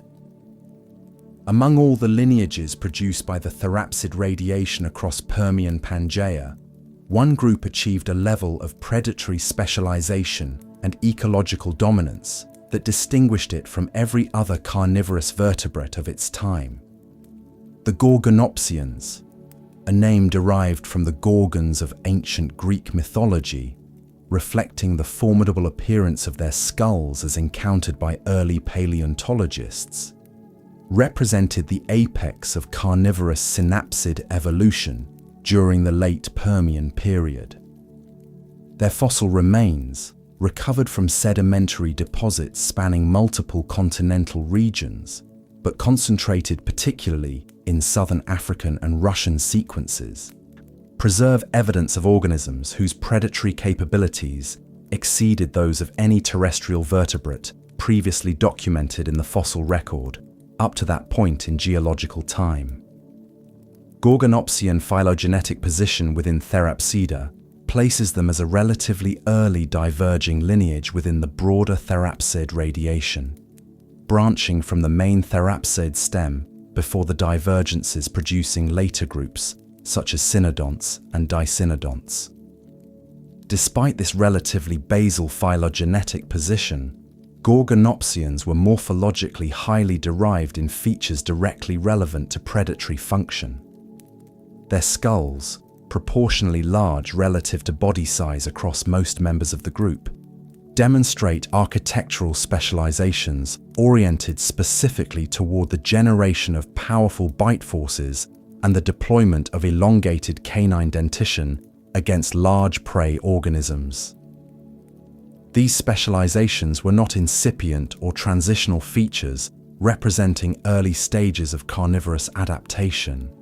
They were fully developed, functionally integrated predatory systems refined across millions of years of evolutionary history within the Gorgonopsian lineage. The most immediately striking feature of Gorgonopsian skull anatomy is the development of the canine teeth. In the largest Gorgonopsian species, the upper canine teeth achieved lengths, measured along the outer curve, exceeding 12 centimeters in some specimens. These teeth were laterally compressed, and with anterior and posterior cutting edges bearing fine serrations in at least some taxa, producing a blade-like cross-sectional geometry optimized for penetrating and slicing through biological tissue. The structural properties of these elongated canines, their curvature, their cross-sectional shape, their serration patterns, converge remarkably with those of the saber-tooth morphology independently evolved in multiple later mammalian carnivore lineages, including the well-known Machairodont felids of the Cenozoic era. This convergence in dental morphology across phylogenetically distant lineages, separated by hundreds of millions of years of evolutionary history, indicates that the saber-tooth configuration represents a functional optimum for a specific predatory strategy, one involving the deployment of elongated canines to deliver deep, incapacitating wounds to large prey. That natural selection has arrived at repeatedly across independent evolutionary trajectories. The jaw mechanics associated with Gorgonopsian canine dentition have been subject to detailed biomechanical analysis using both traditional morphological assessment and computational modeling approaches. Gorgonopsian lower jaws demonstrate a wide gape capacity, the ability to open the mouth to angles substantially greater than those achievable by many other vertebrate predators. This wide gape was functionally necessary for the effective deployment of elongated upper canines, which required sufficient jaw opening to clear the lower jaw margin and contact prey tissue. The temporal fenestrae of Gorgonopsian skulls are large, accommodating substantial jaw-closing musculature, and the overall skull architecture indicates that despite the wide gape requirement, jaw-closing force generation was considerable. Finite element analysis of Gorgonopsian skull material suggests these animals were capable of generating bite forces adequate for penetrating the integument and reaching vital anatomical structures of large prey organisms. Body size variation within Gorgonopsia spanned a substantial range. Smaller Gorgonopsian species, represented by skull lengths of approximately 15 to 20 centimeters, likely occupied ecological roles as predators of small to medium-sized prey. Larger species achieved skull lengths exceeding 50 centimeters, with corresponding body mass estimates placing the largest individuals in ranges between 250 and 300 kilograms. This size range, combined with the predatory adaptations of their skull and dentition, positioned the largest Gorgonopsians as apex predators capable of subduing prey organisms of substantial body mass. The dicynodonts, abundant, large-bodied herbivorous therapsids that co-occurred with Gorgonopsians across multiple continental regions, represent the most likely primary prey base for large Gorgonopsians, based on body size correspondence and geographic co-occurrence in fossil assemblages. Postcranial skeletal material of Gorgonopsians, while less completely known than cranial material for many species, provides information relevant to locomotor capabilities and overall body plan. Limb proportions in Gorgonopsians indicate a semi-erect posture, intermediate between the fully sprawling condition of earlier synapsid grades and the fully erect posture of later therapsid lineages and mammals. This semi-erect configuration would have provided greater locomotor efficiency than a fully sprawling posture, while not yet achieving the full mechanical advantages of fully erect limb placement. Estimates of locomotor performance based on limb bone proportions and muscle attachment site analysis suggest Gorgonopsians were capable of relatively rapid movement over short distances, consistent with ambush or short pursuit predatory strategies rather than sustained long-distance pursuit. Geographic distribution of Gorgonopsian fossil material across Pangaea indicates that this predatory lineage achieved broad continental distribution during the late Permian. Fossil specimens attributable to Gorgonopsia have been recovered from deposits in present-day South Africa, Tanzania, Zambia, Niger, Russia, and China, among other localities. This broad distribution demonstrates that Gorgonopsians successfully colonized diverse terrestrial environments across multiple latitudinal zones and climatic regimes of Pangaea.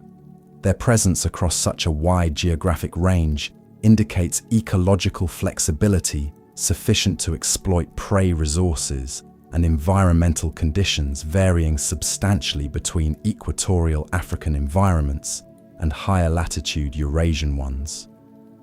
Taxonomic diversity within Gorgonopsia encompassed numerous genera and species, though the precise number remains subject to ongoing systematic revision as new fossil material is described, and existing specimens are reassessed using modern phylogenetic and morphological analytical methods. Conservative estimates recognize several dozen valid Gorgonopsian species, while some analyses support higher diversity counts.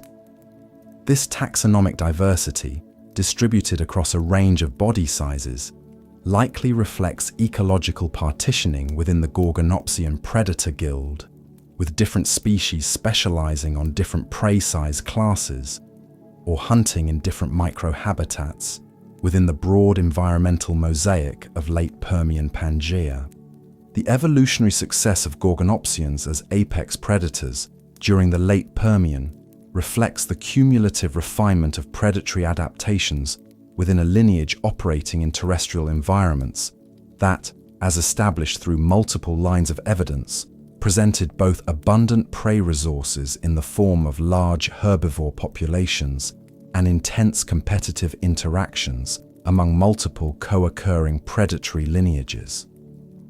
Gorgonopsians did not occupy their apex predator positions in ecological isolation. They shared Permian landscapes with other carnivorous therapsid groups whose predatory strategies and ecological roles intersected with their own in ways generating complex competitive dynamics. Their persistence as dominant predators across the late Permian interval, documented through successive stratigraphic horizons in Karoo Basin and Cis-Uralian sequences, indicates that their predatory adaptations conferred sufficient ecological advantage to maintain their dominant position despite these competitive pressures across millions of years of Permian time. Within the broader Gorgonopsian radiation, size variation across species reflected ecological differentiation across prey size ranges and environmental contexts. Yet, at the upper end of this size distribution, certain Gorgonopsian lineages achieved body dimensions that positioned them not merely as large predators within their immediate ecological communities, but as the largest terrestrial predators yet to have existed anywhere on Earth up to that point in geological time.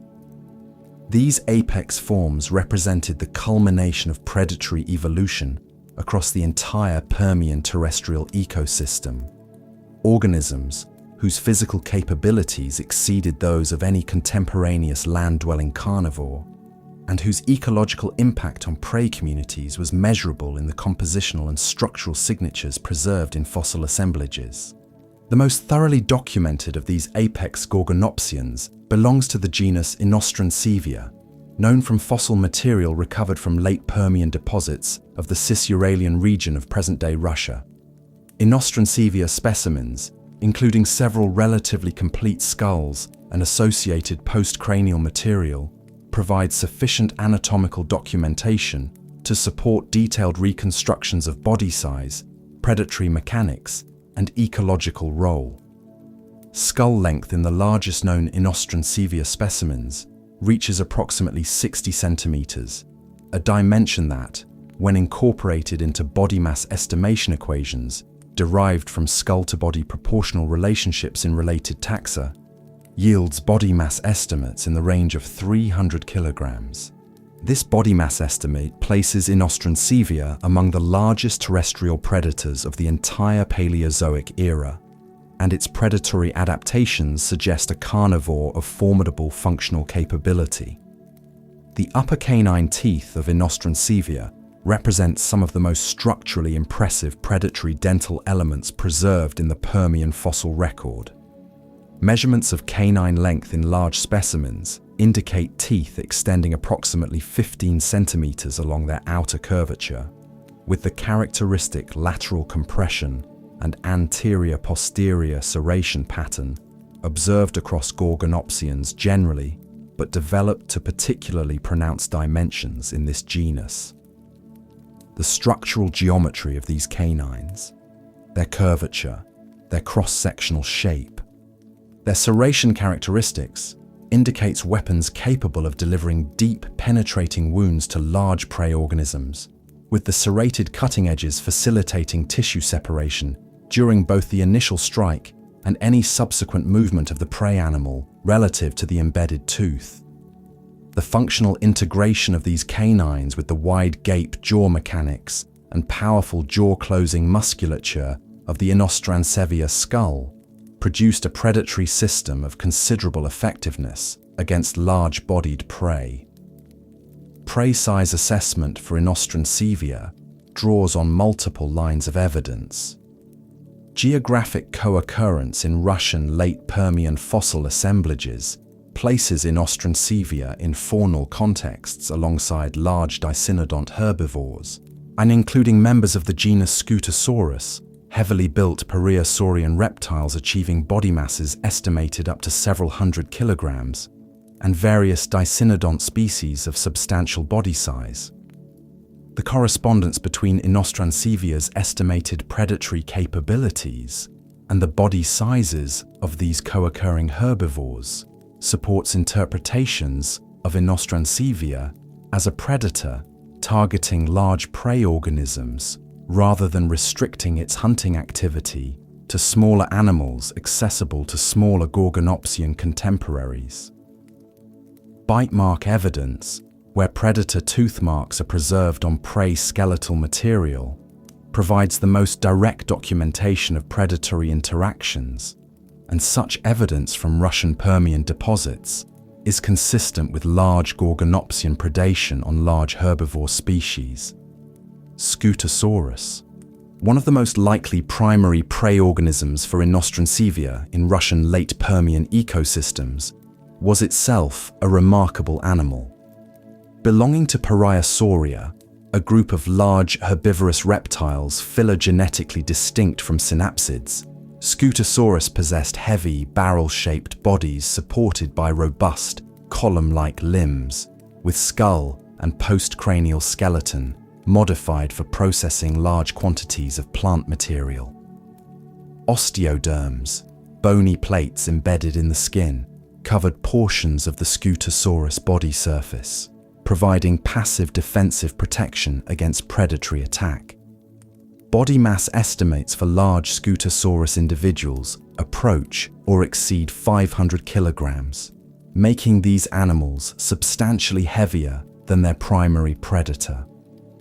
This predator-prey mass ratio, in which the prey organism substantially outweighs the predator, is consistent with patterns observed in modern large predator-prey systems, and indicates that Inostrancevia relied on the effectiveness of its predatory weaponry, specifically the penetrating and incapacitating capability of its elongated canines, rather than on size advantage to subdue prey. The hunting mechanics of Inostrancevia, as inferred from its morphological characteristics and the functional analyses they support, likely involved a strategy centered on delivering rapid, deep canine strikes to vulnerable anatomical regions of prey organisms. Modern analogues for saber-tooth predatory mechanics, derived from studies of Mechirodont felid skull biomechanics and from examination of prey skeletal material bearing saber-tooth bite marks, suggest that elongated canine predators typically targeted regions providing access to major blood vessels or the trachea, delivering wounds, producing rapid incapacitation through hemorrhage or suffocation, rather than relying on bite force alone to crush or immobilize prey. Applied to Inostrancevia, this functional model suggests a predator capable of taking prey substantially larger than itself through the effectiveness of precisely delivered canine strikes, with subsequent prey death occurring through wound effects rather than immediate mechanical destruction. Regional context matters significantly when assessing the ecological impact of Inostrancevia and related large Gorgonopsians.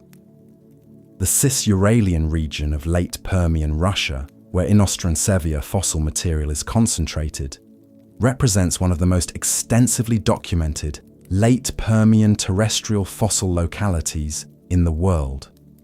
Sedimentary sequences from this region preserve diverse theropsid assemblages, including multiple predator and prey species, allowing reconstruction of community-level ecological dynamics rather than isolated species characterizations.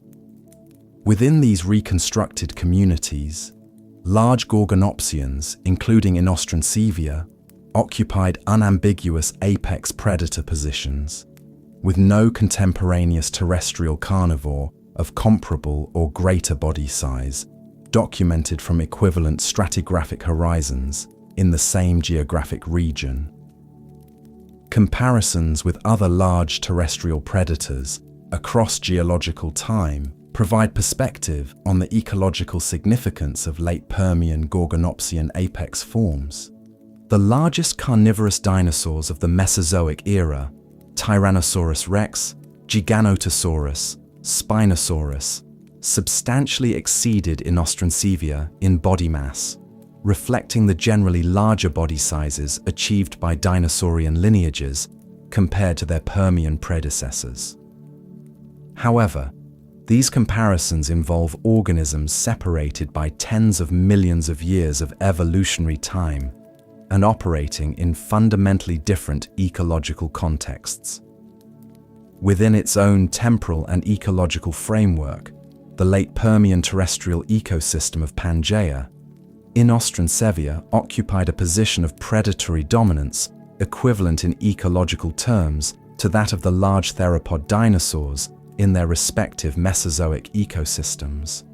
It was the largest, most powerful terrestrial predator of its world, and its predatory activities shaped the ecological dynamics of the communities it inhabited.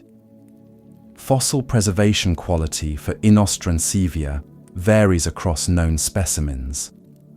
The best preserved material, including complete or near-complete skulls, provides detailed anatomical information, supporting biomechanical analysis and morphological comparison with related taxa. Less complete material, isolated teeth, fragmentary jaw elements, disarticulated postcranial bones, extends the known geographic and stratigraphic range of the genus, but provides less detailed anatomical information.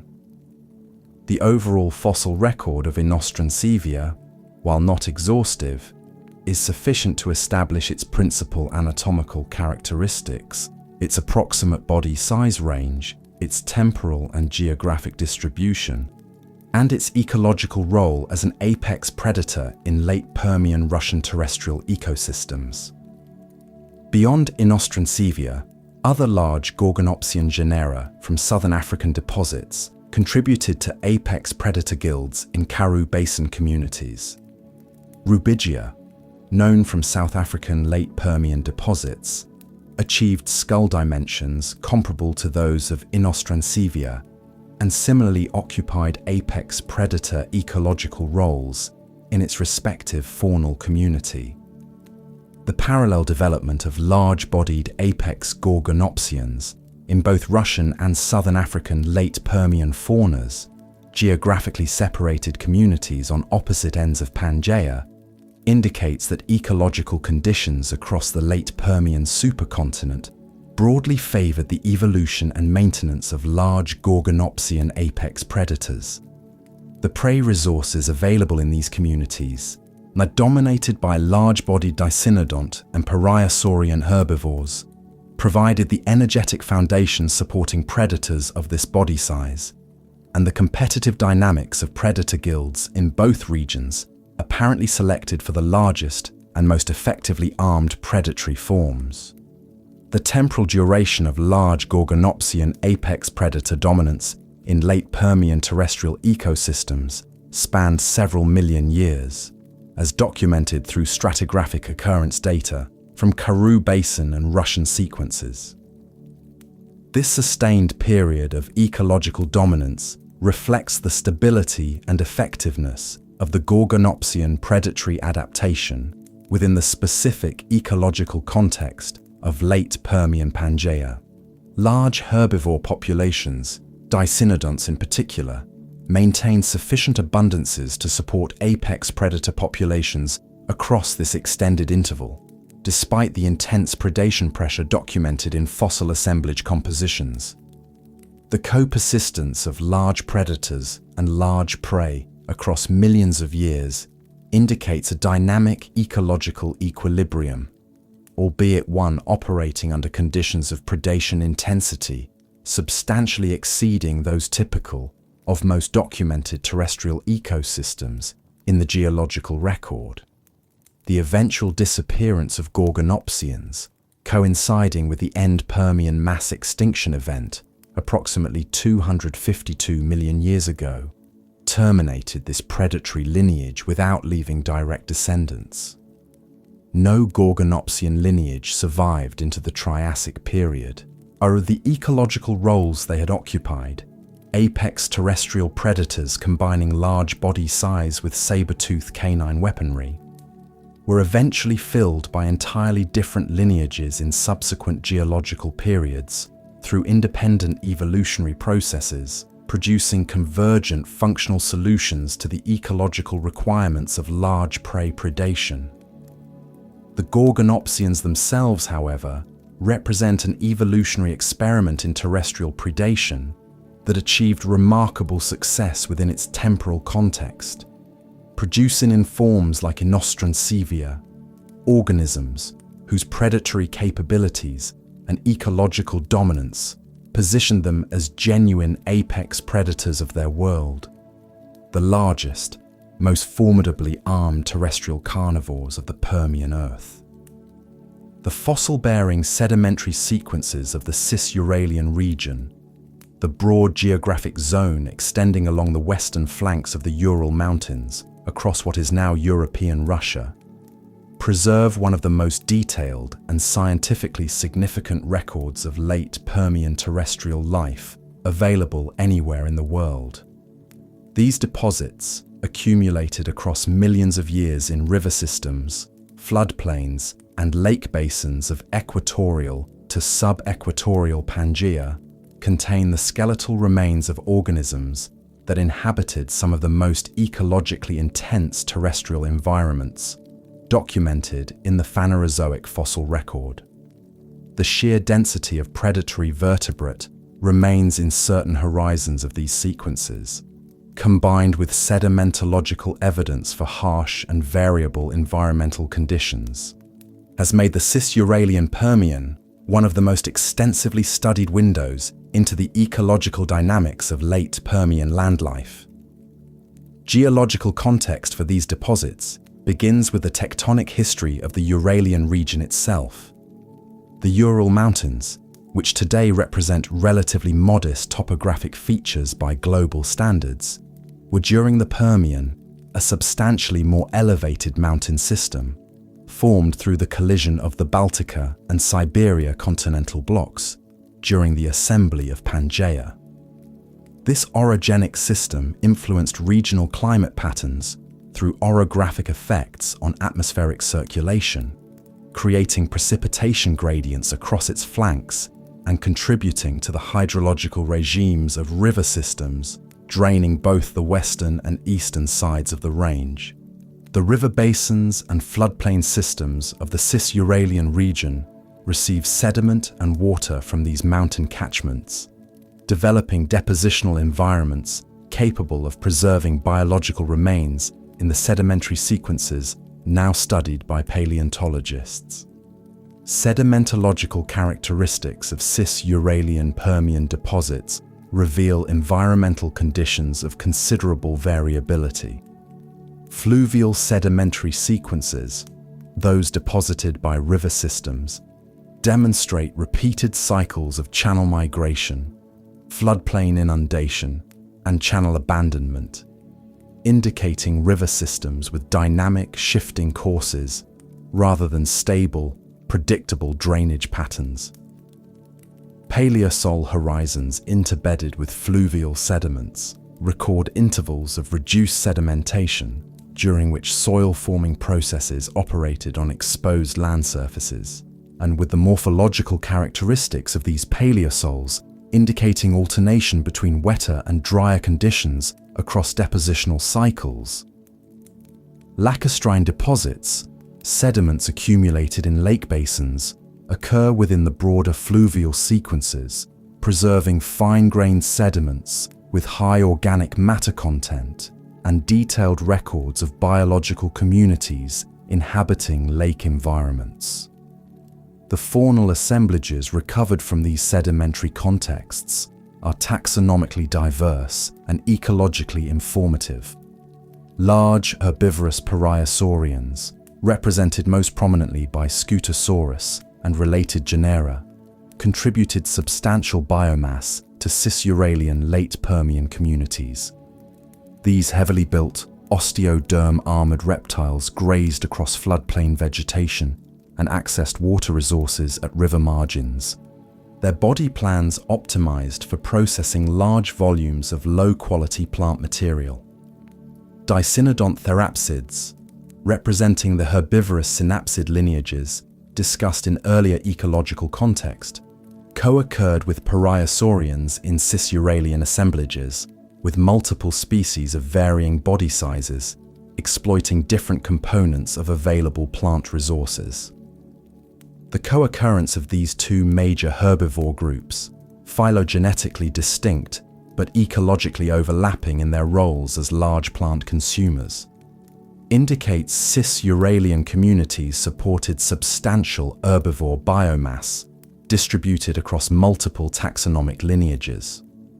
Predatory components of Cis-Uralian late Permian communities included Gorgonopsians as apex predators, with Inostrancevia representing the largest and most thoroughly documented member of this guild. Alongside Gorgonopsians, Therocephalian therapsids, a separate carnivorous lineage to be examined in subsequent discussion, contributed additional predatory pressure across smaller body size ranges. The relative abundances of predatory taxa in Cis-Uralian fossil assemblages, when quantified through counts of skeletal elements attributed to different taxa, yield predator-to-prey ratios that have attracted scientific attention for their departure from patterns typical of stable terrestrial ecosystems. Analyses of bonebed compositions from certain Cis-Uralian localities indicate predatory therapsid remains occurring in proportions substantially higher than those characterizing most modern or ancient terrestrial predator-prey systems.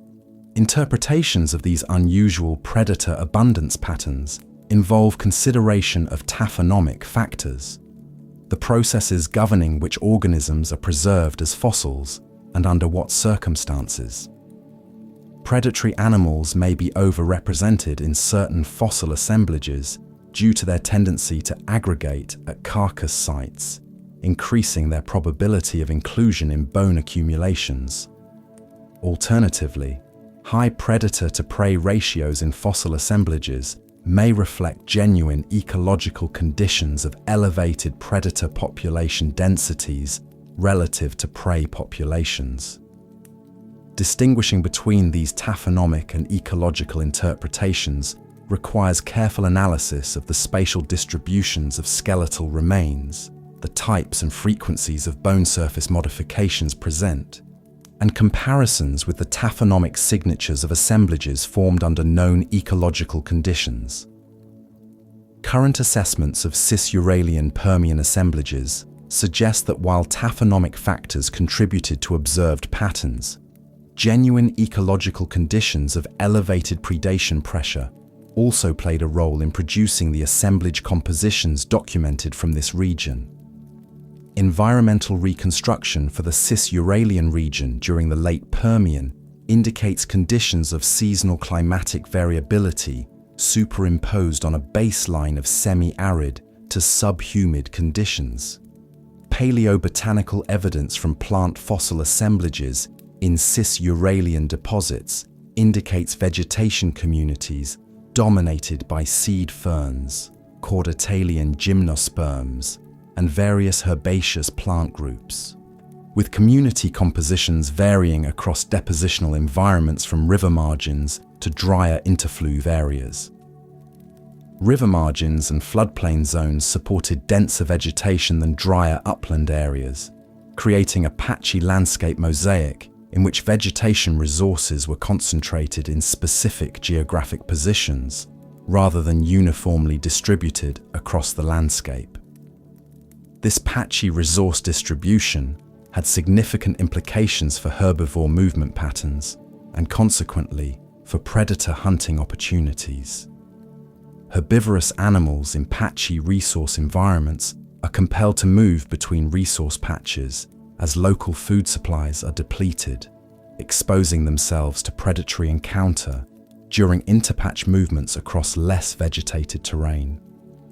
This dynamic, well documented in modern savanna and semi-arid ecosystems, would have operated in cis-Uralian late Permian landscapes, with large pariasaurians and dicynodonts moving between vegetation-rich river margin habitats across open floodplain surfaces, where concealment from predators was minimal.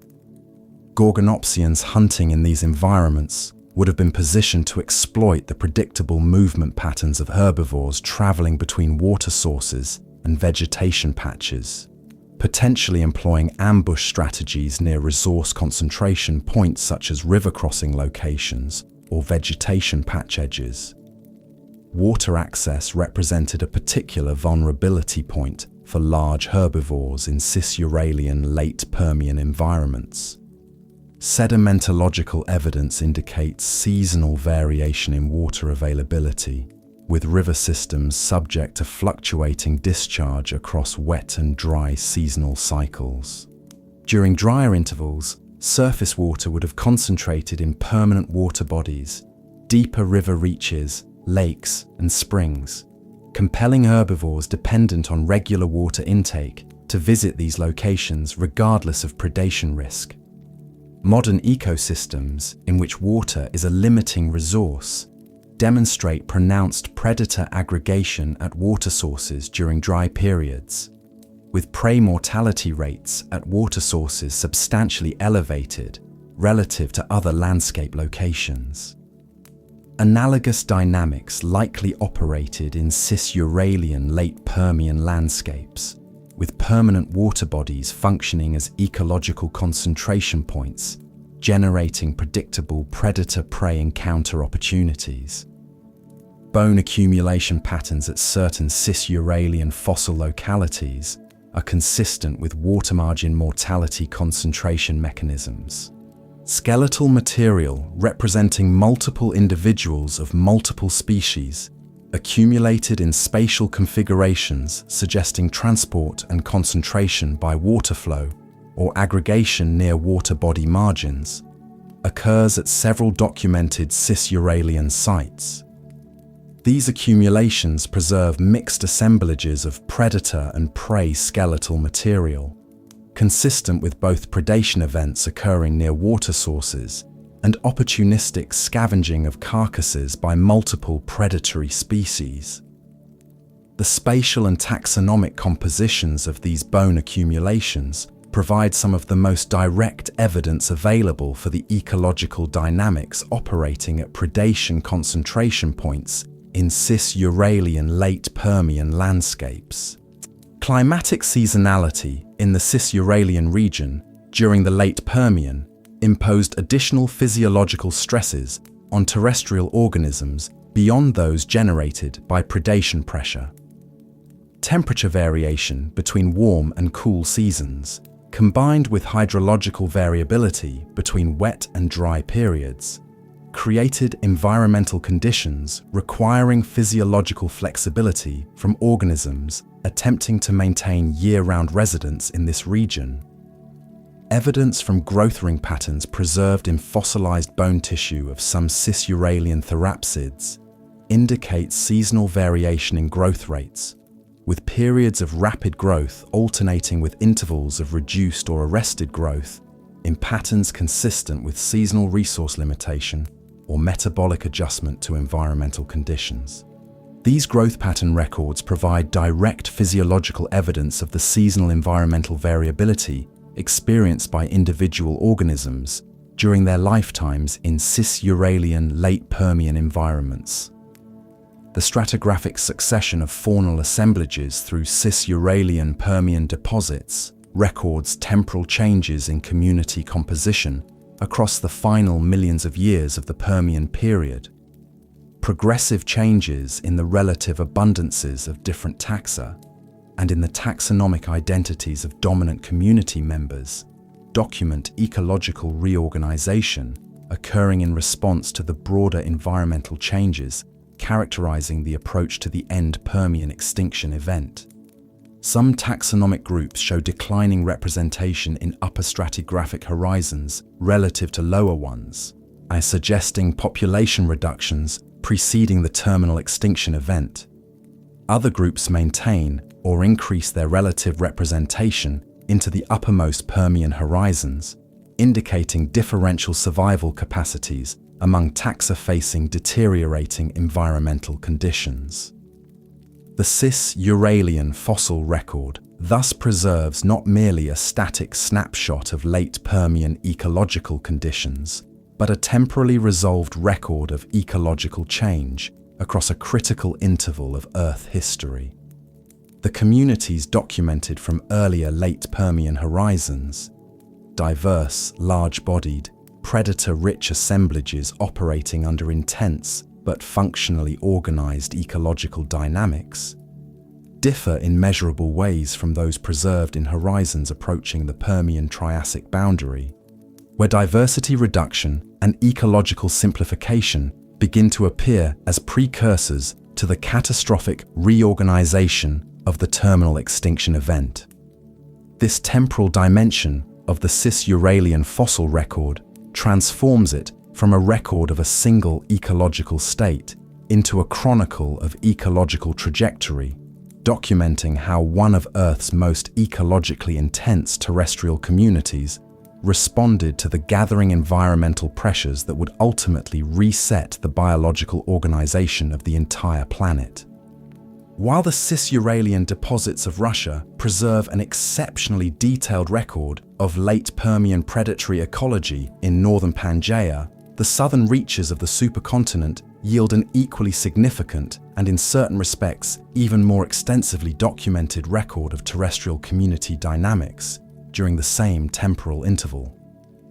The Karoo Basin of present-day South Africa represents the most continuously sampled and taxonomically rich late Permian terrestrial fossil locality in the world, its sedimentary sequences preserving successive faunal assemblages across millions of years of Permian time, with a stratigraphic resolution and geographic extent unmatched by any comparable deposit elsewhere on the planet.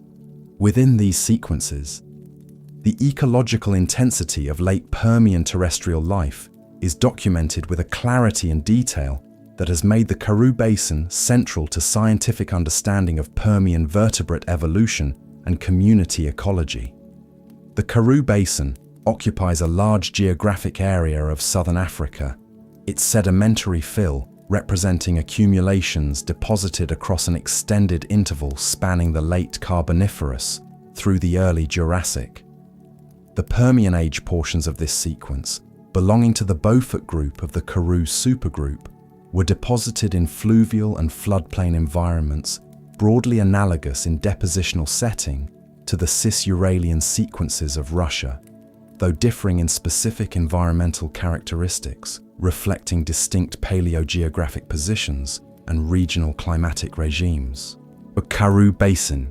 Permian sediments were deposited at higher southern latitudes than their cis-Uralian counterparts, placing them in climatic zones influenced by proximity to the Gondwanan ice sheet systems that characterized earlier Permian high-latitude environments, though by the late Permian, glacial influence had substantially diminished.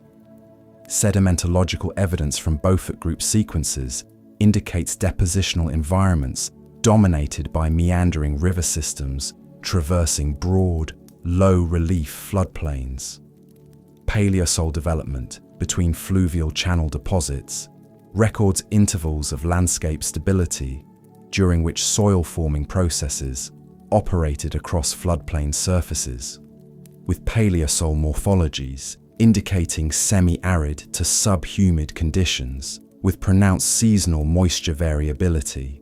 Calcic horizons within paleosol profiles, carbonate accumulations forming during dry seasons when evaporation concentrates dissolved calcium carbonate in soil moisture, are common features of Beaufort Group paleosols, providing consistent geochemical evidence for seasonal aridity across multiple stratigraphic levels. The overall environmental picture emerging from Karoo Basin sedimentology is one of seasonally variable semi-arid floodplain landscapes with vegetation distributed preferentially along river margins and in topographically favored moisture-retaining positions.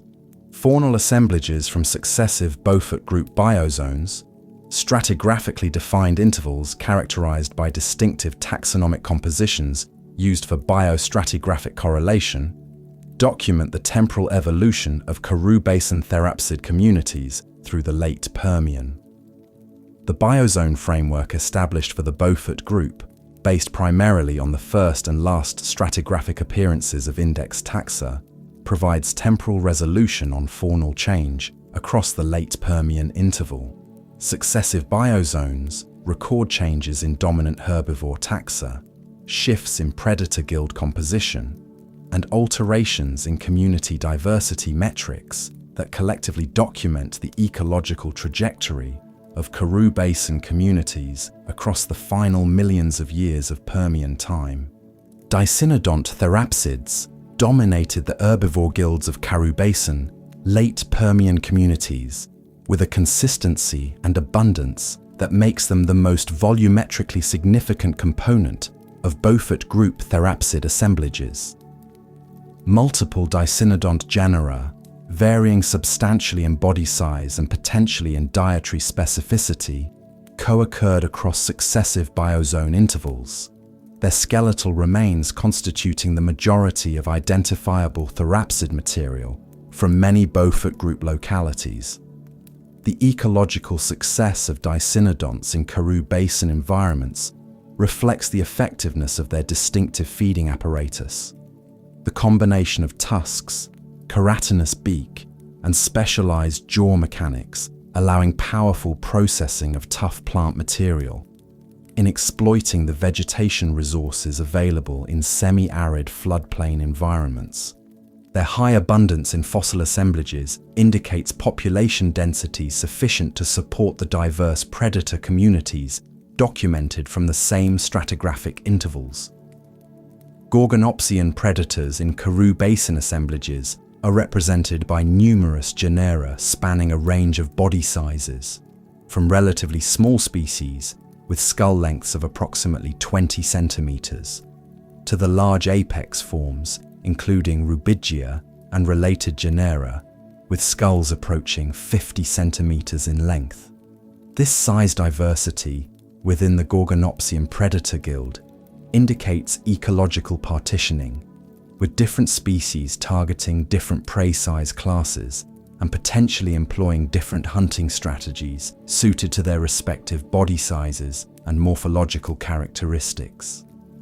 Smaller Gorgonopsians, with proportionally similar skull architecture to their larger relatives but reduced absolute dimensions, likely preyed on smaller dicynodonts, juvenile individuals of larger herbivore species, and other medium-sized prey. Larger Gorgonopsians concentrated predatory effort on adult individuals of large dicynodont species, where the energetic return per successful hunt was maximized, despite the increased risk and effort associated with subduing large prey. Spatial distribution patterns of Gorgonopsian fossil material within Karoo Basin deposits provide information about habitat preferences and ranging behaviors of these predators. Gorgonopsian remains occur across the full range of depositional environments represented in Beaufort Group sequences, channel fills, floodplain mudstones, are paleosol horizons, without strong concentration in any single depositional facies. This broad distributional pattern is consistent with wide-ranging predators moving across diverse landscape positions rather than restricting activity to specific microhabitats. The occurrence of Gorgonopsian remains in Paleosol-associated deposits, representing drier interfluve landscape positions between river systems, suggests these predators ranged beyond the resource-rich river margin environments into the more sparsely vegetated upland areas, following prey movements or actively searching for hunting opportunities across the full landscape mosaic. Prey defensive adaptations documented in Karoo Basin herbivore species provide indirect evidence for the intensity and sustained nature of predation pressure in these communities. Several dicynodont lineages present in Beaufort group assemblages show skeletal characteristics potentially associated with predator avoidance or resistance behaviors. Body size itself represents a partial defense against predation, as larger individuals require greater predatory effort to subdue and may exceed the prey size range accessible to smaller predators.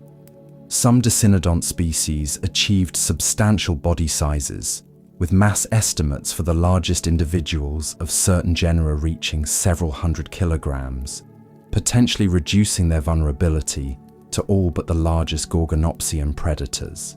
Gregarious behavior, group living, cannot be directly observed in fossil material, but can be inferred from certain bone accumulation patterns, where multiple individuals of the same species occur together in spatial associations inconsistent with coincidental accumulation, suggesting herding or group aggregation behaviors that could reduce individual predation risk through collective vigilance.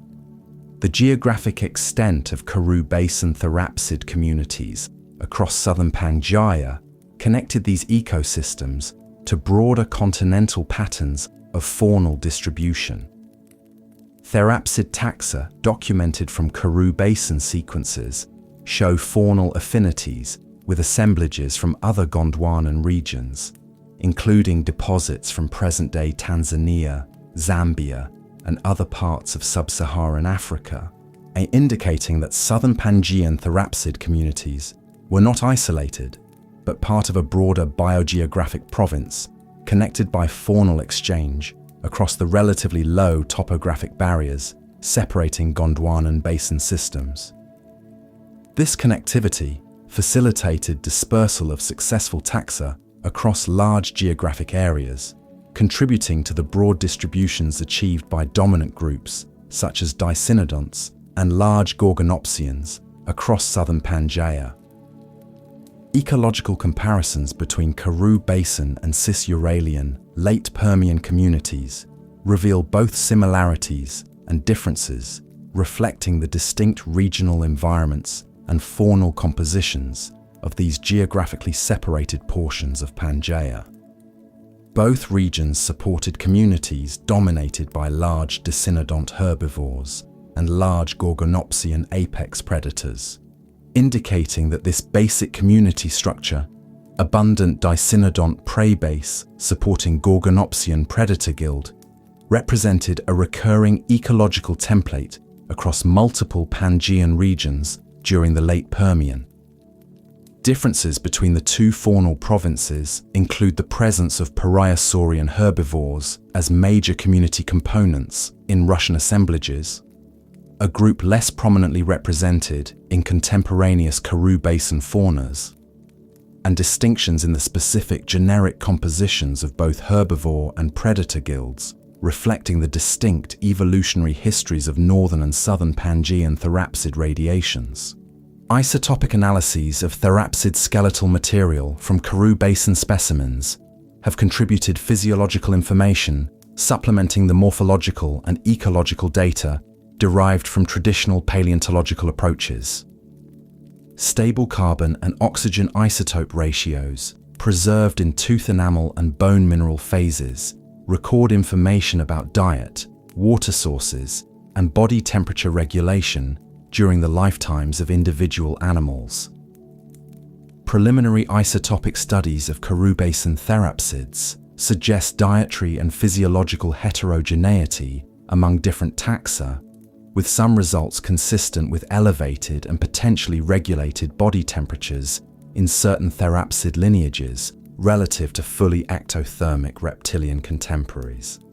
These physiological inferences, while carrying inherent uncertainties associated with isotopic preservation and interpretive frameworks, suggest that therapsid communities in Karoo Basin environments were not physiologically homogeneous, but encompassed organisms with varying metabolic strategies occupying the spectrum between fully ectothermic and endothermic physiological conditions. The Karoo Basin record, extending continuously from late Permian into early Triassic sedimentary sequences, uniquely documents the trajectory of community change through the end Permian extinction event and into its aftermath. Upper Beaufort group sequences record the progressive simplification of therapsid community diversity approaching the Permian-Triassic boundary, with diversity metrics declining and dominant taxa shifting in patterns consistent with deteriorating environmental conditions preceding the terminal extinction.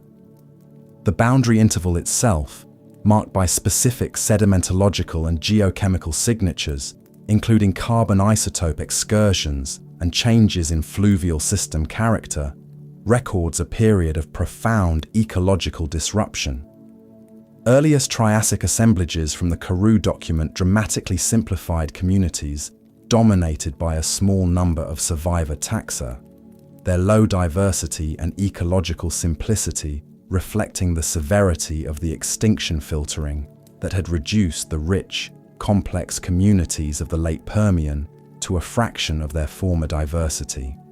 This continuity of record across the extinction boundary makes the Karoo Basin an irreplaceable archive of one of Earth's most significant biological transitions, preserving in its sedimentary sequences the complete narrative arc from the ecological complexity and predatory intensity of the late Permian through the catastrophic simplification of the extinction event to the tentative ecological rebuilding of the earliest Triassic.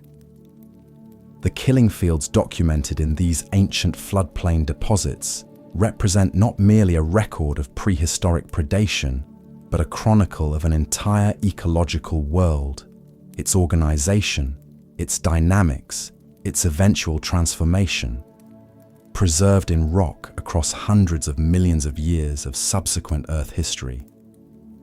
The Gorgonopsians were not the only carnivorous therapsid lineage exerting predatory pressure on late Permian terrestrial communities.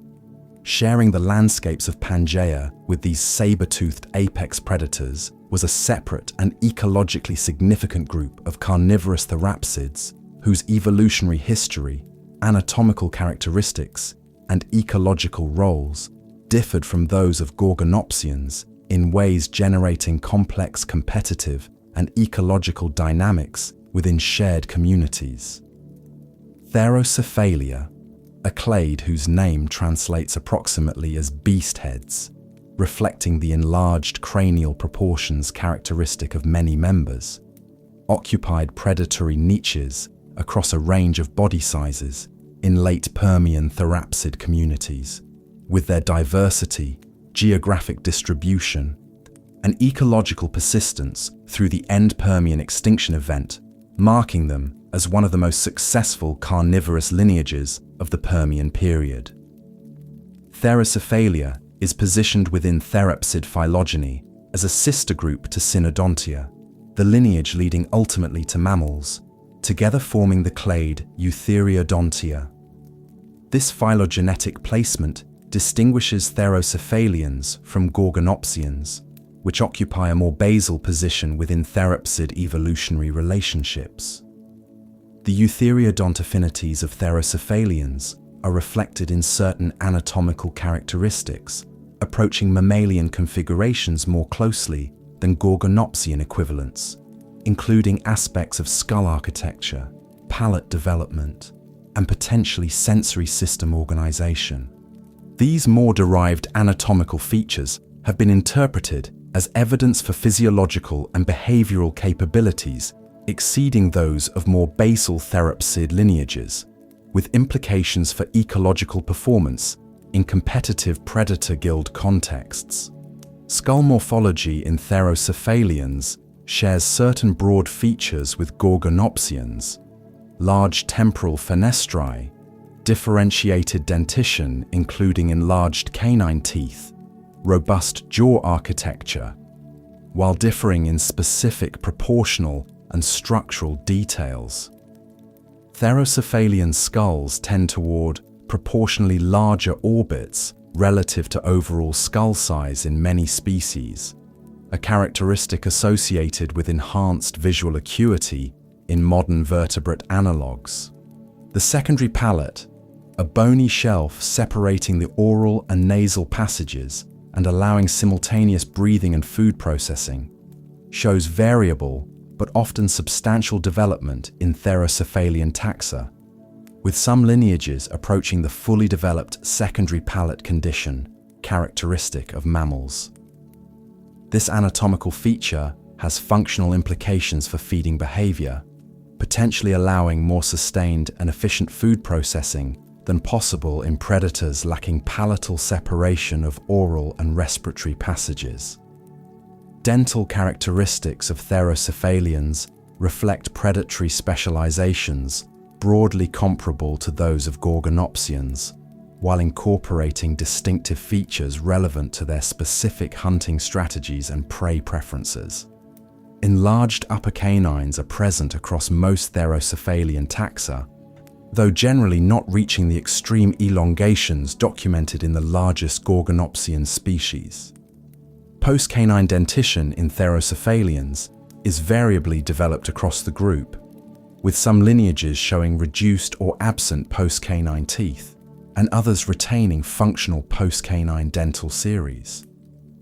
The variability in postcanine dental development among Therocephalians suggests dietary diversity within the group, with differences in food processing requirements reflected in dental morphological variation across taxa occupying different ecological roles. Body size distribution within Therocephalia spans a broader range than that of Gorgonopsia, extending from small species with skull lengths of only a few centimeters, suggesting body masses of less than 1 kilogram, to medium and large forms approaching Gorgonopsian body size ranges at the upper end of the Therocephalian size spectrum. This extended size range encompassed ecological roles inaccessible to Gorgonopsians restricted to larger body size classes, allowing Therocephalians to exploit prey resources across a broader spectrum of prey body sizes. Small Therocephalians likely preyed on insects, small reptiles, small amphibians, and other diminutive vertebrates occupying lower trophic levels in Permian terrestrial communities. Medium-sized Therocephalians targeted small to medium-bodied theropsids and other vertebrates.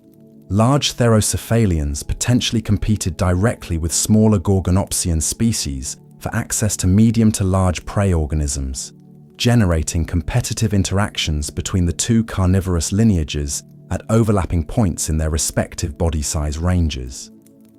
The ecological relationship between Therocephalians and Gorgonopsians in shared communities represents one of the more complex predator guild dynamics documented in the Permian terrestrial fossil record.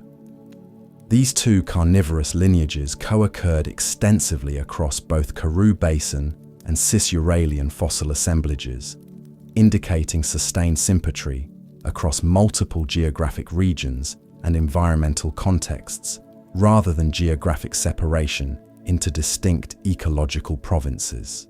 The coexistence of multiple large carnivore species in modern terrestrial ecosystems is maintained through resource partitioning, differential utilization of prey species, prey size classes, hunting habitats, or temporal activity patterns that reduces direct competitive overlap sufficiently to permit coexistence. Analogous partitioning mechanisms likely operated between Therocephalians and Gorgonopsians in late Permian communities, with differences in body size distributions, hunting mechanics, and potentially activity timing, reducing competitive exclusion between these ecologically similar predatory groups. Sensory capabilities of Therocephalians have attracted scientific attention in the context of their competitive interactions with Gorgonopsians and their overall predatory effectiveness. The endocranial cusps, natural or artificial fillings of the brain case cavity preserving information about brain size and shape, have been produced for several Therocephalian taxa, providing comparative data on neural organization. These endocasts indicate brain proportions in some Therocephalians approaching those of cynodonts and early mammals more closely than those of Gorgonopsians or other more basal therapsids, suggesting potentially more elaborate neural processing capabilities in Therocephalian lineages. Olfactory bulb proportions in some Therocephalian endocasts suggest enhanced olfactory processing relative to more basal therapsids, potentially indicating reliance on olfactory sensory information for prey detection, conspecific communication, or environmental assessment. Evidence for potential venom delivery in certain Therocephalian lineages represents one of the most remarkable and scientifically discussed aspects of Therocephalian biology. Examination of skull material from the small Therocephalian Eucymbersia mirabilis, known from South African Beaufort Group deposits, revealed anatomical features, including a deep groove on the upper canine tooth surface and an associated pit or fossa in the maxillary bone adjacent to the canine root that have been interpreted as accommodating a venom-producing gland and a delivery channel conducting venom to the tooth groove during biting. This interpretation, proposed initially on morphological grounds, has been supported by comparison with venomous vertebrates, in which analogous anatomical configurations serve venom delivery functions. If the venom delivery interpretation is correct, Eucymbersia represents one of the earliest documented instances of venom deployment in a terrestrial vertebrate predator, predating by tens of millions of years the independent evolution of venom systems in various later vertebrate lineages. The functional implications of venom delivery in a small Therocephalian predator are significant for understanding the ecological strategies available to smaller members of Permian predator communities. A small predator, relying on physical size and bite force alone to subdue prey, faces inherent limitations in the prey body sizes accessible without excessive injury risk. Venom, capable of rapidly incapacitating prey through neurotoxic or hemotoxic mechanisms, would substantially expand the effective prey size range accessible to a small predator, while allowing individuals of modest body size to successfully hunt prey organisms substantially larger than themselves without requiring the sustained physical struggle that would expose the predator to counterattack injury risk. This capability, if operational in Eucymbersia, would represent a significant ecological advantage in the competitive predator guild context of late Permian Karoo Basin communities. Geographic distribution of Therocephalian fossil material indicates broad Pangaean dispersal, comparable to that achieved by Gorgonopsians. Therocephalian specimens have been recovered from late Permian deposits in South Africa, Tanzania, Zambia, Russia, China, and additional localities across multiple continental regions, demonstrating successful colonization of diverse environmental contexts across the supercontinent. This broad distribution, combined with the extended body size range of the group, suggests ecological flexibility and environmental adaptability exceeding that of more specialized predatory lineages restricted to specific prey size classes or habitat types. Temporal persistence of Therocephalians through and beyond the end Permian extinction event distinguishes them ecologically and evolutionarily from Gorgonopsians, which disappeared entirely at the Permian-Triassic boundary. Therocephalian fossil material is documented from early Triassic deposits in several geographic regions, indicating that at least some Therocephalian lineages survived the end Permian mass extinction and persisted into the subsequent geological period. This survival, in contrast to Gorgonopsian extinction, raises questions about which biological characteristics confer differential survivorship through the extinction event. Body size considerations may be relevant. Smaller organisms generally show higher survival rates through mass extinction events, potentially reflecting lower absolute resource requirements and greater dietary flexibility.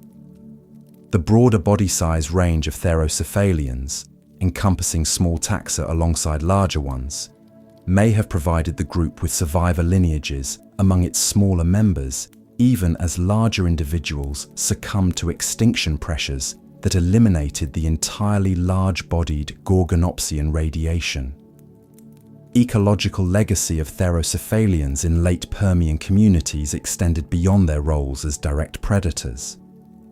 As mid-level and apex predators across their body size range, Therocephalians participated in structuring prey community compositions through selective predation pressure on specific prey taxa and size classes. Their co-occurrence with Gorgonopsians in shared communities created multi-predator systems in which prey organisms faced simultaneous pressure from carnivores of different sizes, hunting strategies, and sensory capabilities. A predator diversity potentially more challenging to behavioral counter-adaptation than single predator systems in which prey could optimize anti-predator responses against a single hunting strategy. The combined predatory pressure of Gorgonopsians targeting large prey and Therocephalians targeting small to medium prey across overlapping community contexts contributed to the overall elevated mortality rates characterizing late Permian terrestrial communities, and distributing predation pressure across prey communities more completely than either carnivore group could have achieved independently. The Therocephalians thus occupied a role in late Permian ecological dynamics that was simultaneously complementary to and competitive with that of Gorgonopsians, extending predatory reach into body size ranges and ecological contexts inaccessible to the larger saber-toothed predators, while competing with them at points of body size overlap, and collectively with them generating the intense and broadly distributed predation pressure that defined the ecological character of late Permian terrestrial life across Pangaea's continental surfaces. The evolution of venom systems in terrestrial vertebrates represents one of the more remarkable instances of biological innovation documented in the fossil and comparative biological records. Venom, a complex biochemical mixture delivered through specialized anatomical structures to incapacitate, immobilize, or kill other organisms, has evolved independently across numerous vertebrate and invertebrate lineages, representing a convergent functional solution to the ecological challenges of prey capture and defense that natural selection has arrived at repeatedly across deeply divergent phylogenetic branches. The antiquity of venom evolution in terrestrial vertebrates, and specifically the evidence suggesting venom deployment in late Permian Therocephalian therapsids, places the origin of this biological capability substantially earlier in geological time than previously recognized, with implications for understanding both the ecological dynamics of Permian communities and the broader evolutionary history of chemical predatory strategies in terrestrial ecosystems.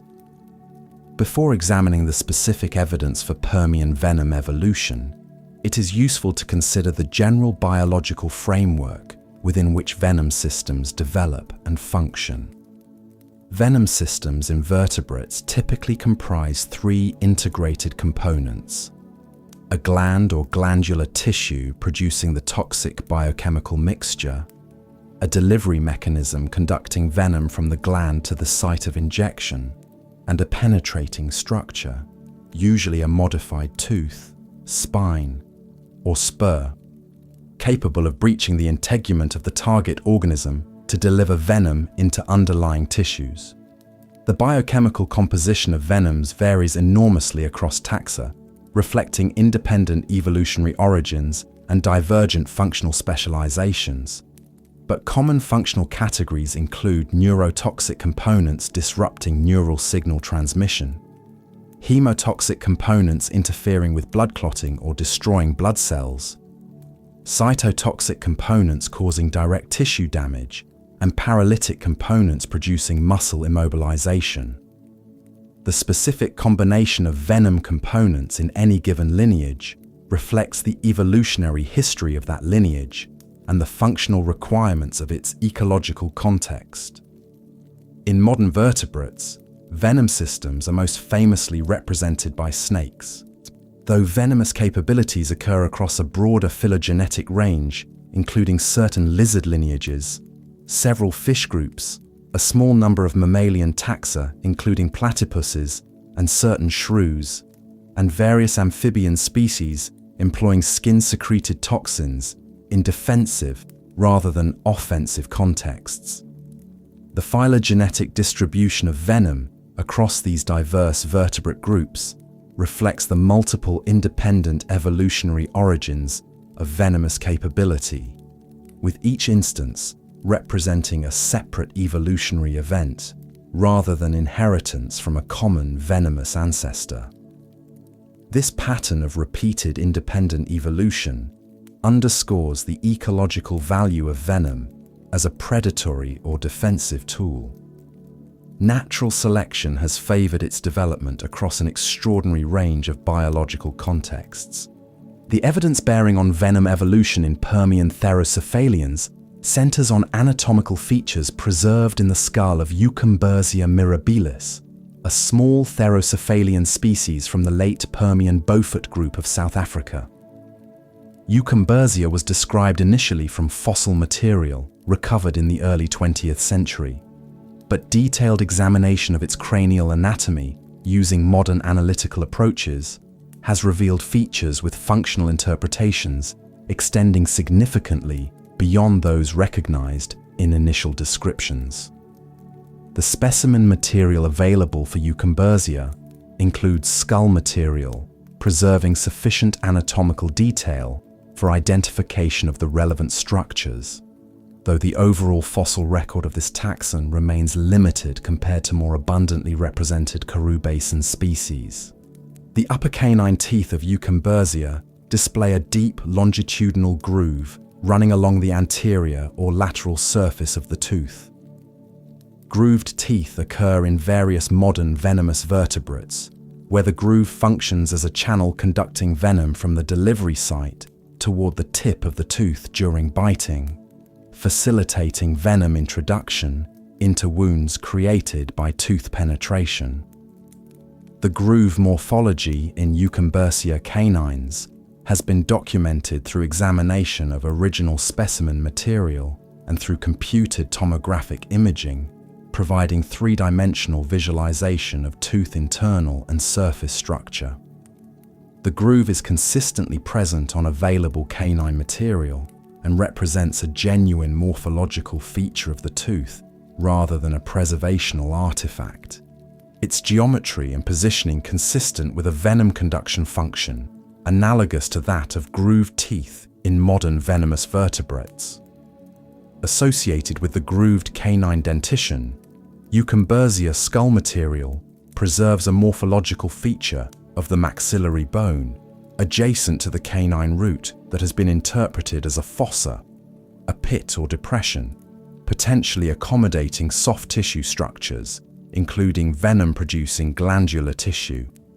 In modern venomous vertebrates with grooved tooth venom delivery systems, venom glands are typically positioned in close anatomical association with the delivery teeth, with ductal connections conducting venom from the gland to the tooth groove.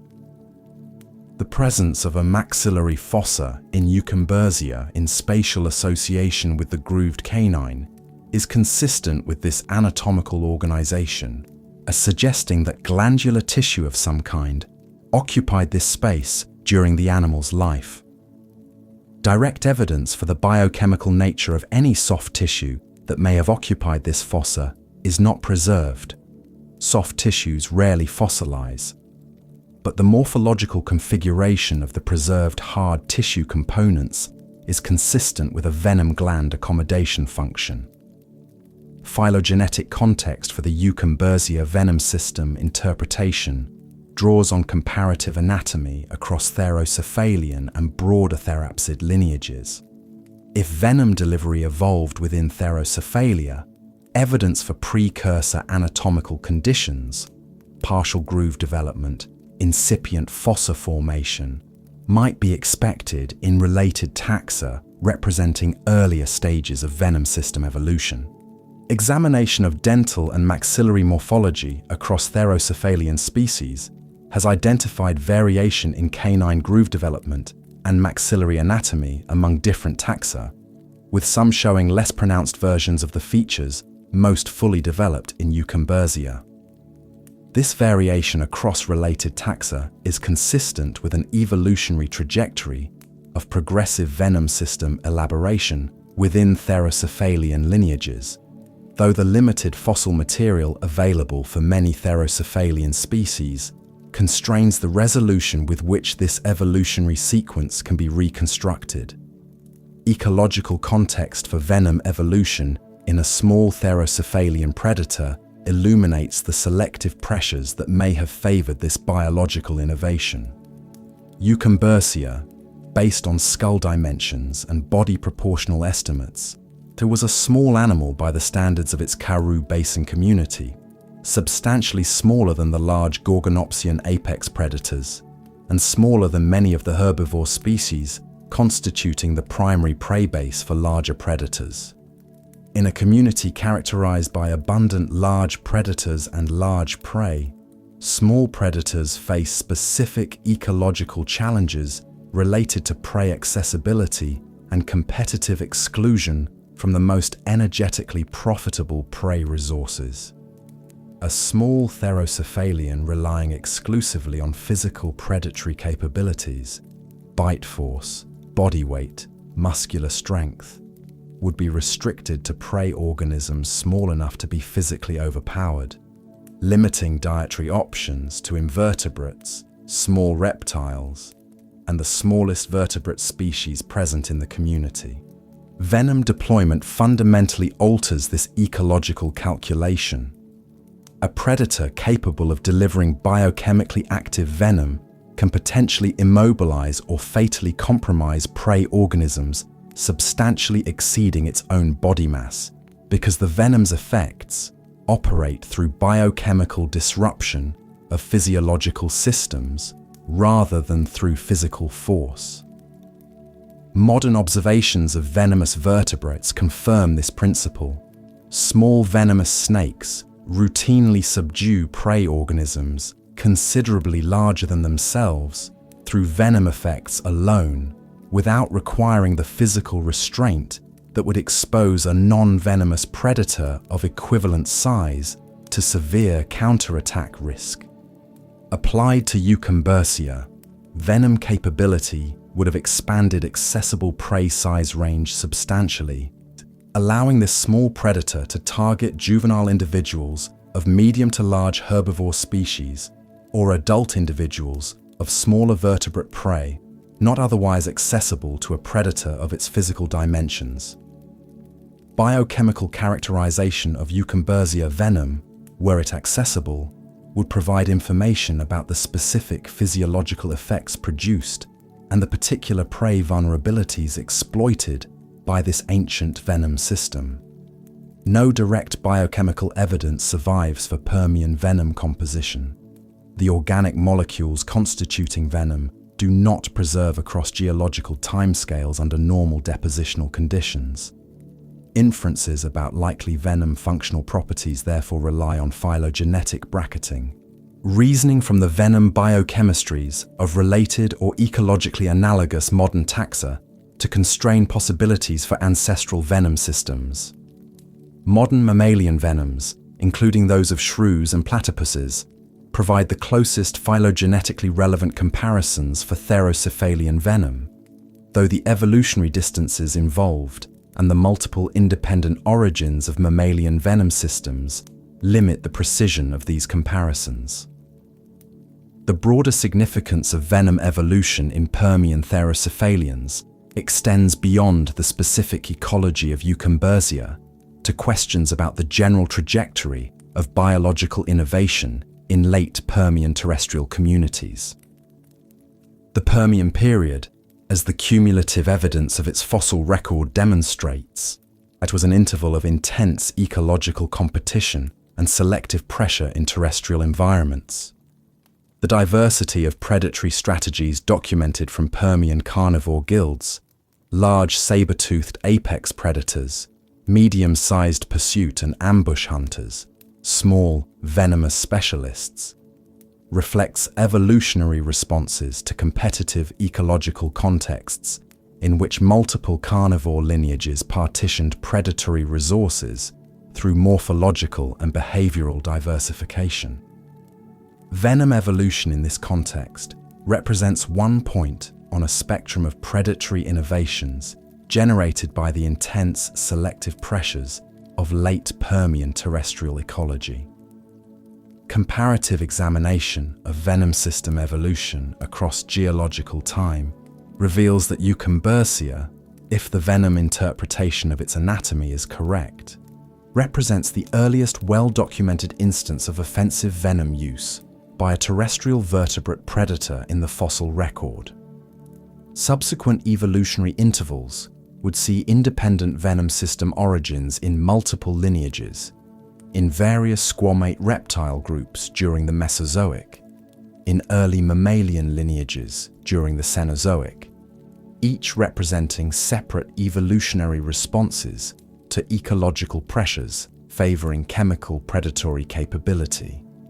The Permian instance, originating in a Therocephalian therapsid in the ecologically intense communities of late Permian southern Africa, establishes that this biological innovation had its roots not in the age of reptiles or the age of mammals, but in the earlier, less familiar world of synapsid-dominated Pangaea, where the competitive pressures of a terrestrial ecosystem operating at extraordinary ecological intensity provided the selective context within which one of biology's most sophisticated predatory tools first appeared on land. The predatory lineages examined across preceding sections. Gorgonopsians deploying saber-toothed canines against large prey. Therocephalians extending carnivorous pressure across smaller body size ranges. Venomous specialists targeting organisms beyond the reach of purely physical predatory capability. All operated within ecological communities whose overall structure depended fundamentally on the existence of abundant, large-bodied herbivore populations. Predators of the scale and diversity documented from late Permian terrestrial assemblages could not have been sustained without prey communities capable of producing sufficient biomass to support their energetic requirements. The herbivores and other prey organisms of Permian Pangaea were not passive victims incidentally consumed by a predator fauna, coincidentally sharing their landscapes.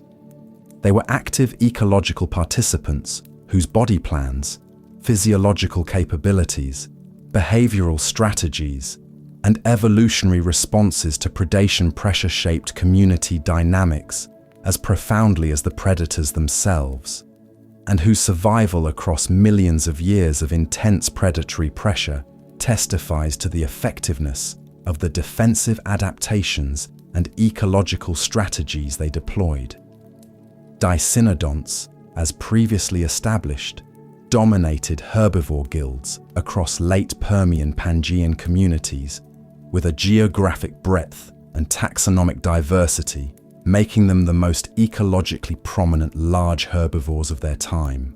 The dicynodont body plan, characterized by the distinctive combination of two persistent upper tusks, a keratinous beak replacing most of the dentition, a specialized jaw mechanism generating powerful shearing and crushing forces, and robust body proportions supported by sturdy limbs, represented a highly effective configuration for processing tough, fibrous plant material in semi-arid environments where vegetation quality was variable and seasonal availability imposed periodic nutritional stress. This feeding apparatus, refined across millions of years of dicynodont evolutionary history, enabled exploitation of plant resources, including roots, tubers, bark, and coarse herbaceous vegetation that were inaccessible or insufficiently nutritious for herbivores with less powerful processing capabilities. Body size variation within Dicynodontia during the late Permian encompassed a substantial range, from small species with body masses of a few kilograms to large forms estimated at several hundred kilograms in the heaviest individuals. This size diversity reflected ecological partitioning within the Dicynodont herbivore guild, with different species exploiting different components of available plant resources, accessing different vegetation height ranges, and occupying different microhabitats within the broader landscape mosaic. Small dicynodonts, capable of accessing low-growing vegetation and potentially subsurface food resources through rooting behavior suggested by their tusk morphology, and occupied ecological roles distinct from large dicynodonts browsing on higher vegetation or grazing on extensive grass-like plant communities along river margins. This niche differentiation within the dicynodont radiation allowed multiple species to coexist within shared geographic areas without complete competitive exclusion, contributing to the high dicynodont diversity characteristic of late Permian assemblages. The most massive dicynodont taxa of the late Permian represent remarkable achievements in large-body herbivore evolution for their geological time. Genera such as Olicephalodon and Rachiocephalus from Karoo Basin sequences, and comparably large forms from other geographic regions, achieved estimated body masses, placing them among the largest land animals of the Permian period. These large-bodied dicynodonts possessed skeletal architectures reflecting the biomechanical demands of supporting and moving substantial body masses, with robust limb bones, broad feet distributing weight across larger substrate contact areas, and reinforced vertebral columns transmitting locomotor forces through the axial skeleton. The energetic requirements of maintaining large body masses necessitated substantial daily food intake, compelling these animals to spend significant portions of their active periods in foraging activity across the semi-arid landscapes of Pangaea. Body size itself functioned as a defensive strategy against predation in these large dicynodont taxa. The relationship between prey body size and predation vulnerability is not linear. Very large prey organisms present substantially greater challenges to predators than moderately large ones, requiring greater predatory effort, carrying higher injury risk for the attacking predator, and potentially exceeding the prey size range accessible to all but the largest carnivore species. A large adult dicynodont of several hundred kilograms body mass was effectively immune to predation by all but the largest Gorgonopsians. Its sheer physical mass and the mechanical effort required to subdue it, placing it beyond practical reach for smaller predatory species. This size refuge from predation provided a degree of protection against the diverse predator guild of late Permian communities. Though it offered no protection against the apex Gorgonopsian species, whose physical capabilities and predatory adaptations were specifically oriented toward large prey. osteoderm development in Periosaurian reptiles, the heavily armored herbivores co-occurring with Dicynodonts in Cisuralian and some other Permian faunal assemblages, represents a distinct defensive evolutionary trajectory in Permian prey organisms. Scutosaurus and related Periosaurians bore extensive osteodermal armor covering dorsal and lateral body surfaces, with individual osteoderm elements varying from small rounded nodules to larger keeled plates, providing substantial passive protection against predatory tooth penetration. The mechanical properties of osteoderm arrays, their hardness, and their articulation patterns allowing some flexibility while maintaining protective coverage, and their distribution across body regions most vulnerable to predatory attack, suggest these structures were functionally effective defenses against carnivore biting attempts. Whether osteoderm protection was sufficient to deter determined attacks by the largest Gorgonopsians, whose canine tooth dimensions and bite force capabilities represented the most extreme predatory weapons of their communities, is uncertain. But the elaboration of osteodermal armor in Periosaurian lineages indicates sustained selective pressure from predation driving progressive enhancement of passive defensive capability. Amphibian lineages persisting through the late Permian maintained ecological presence in freshwater and semi-aquatic environments, their survival strategies rooted in the environmental interface position described in earlier ecological context. Large temnospondyle amphibians, some achieving body lengths exceeding 2 meters in the largest species, occupied ambush predator roles in river and lake margin environments. Their broad, flat skull morphologies and wide-gapped jaws adapted for rapid strikes at fish, smaller amphibians, and other aquatic or semi-aquatic prey approaching their concealed positions. These large amphibians were themselves not immune to predation. Juvenile individuals in particular were vulnerable to terrestrial predators accessing water margins, but their semi-aquatic ecological positioning provided access to the relative safety of aquatic environments when terrestrial threat conditions escalated. Smaller amphibian species, including various temnospondyle taxa of modest body dimensions and potentially representatives of other amphibian lineages less completely documented in the Permian fossil record, occupied ecological roles at lower trophic levels in freshwater communities.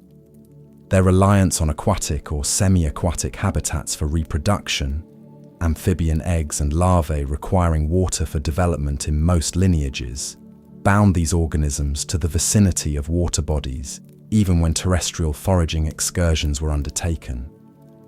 This reproductive constraint simultaneously limited geographic range and provided consistent access to aquatic refugia, a dual consequence whose net survival effect likely varied depending on the specific environmental contexts and predator guild compositions of different Permian localities. The Permian period also preserved ecological niches occupied by various small reptile lineages, whose fossil records, while less prominently featured in discussions of large-bodied Permian community dynamics, contributed to the overall ecological complexity of terrestrial communities.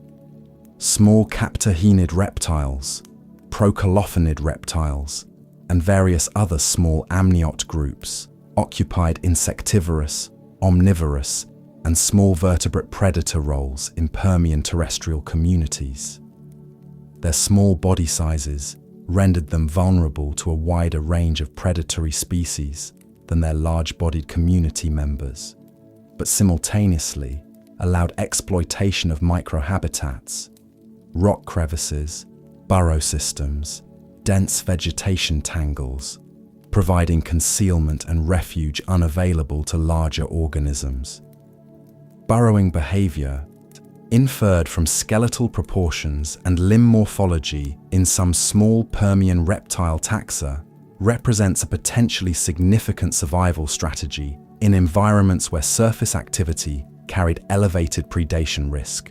Behavioral strategies for predator avoidance in Permian herbivores and prey organisms are not directly observable from fossil material, but can be inferred through multiple indirect lines of evidence. Bone accumulation patterns suggesting gregarious behavior.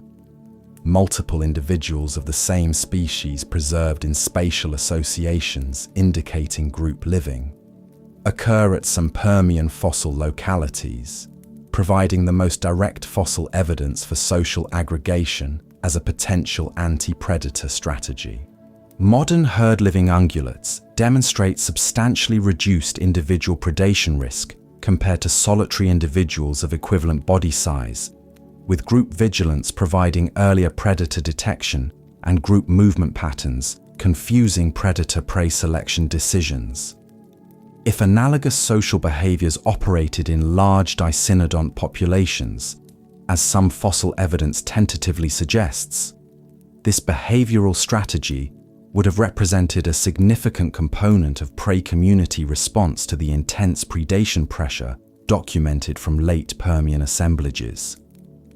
Seasonal movement patterns in large Permian herbivores, while not directly documented, likely responded to the pronounced seasonal resource variability characterizing many Permian regional environments.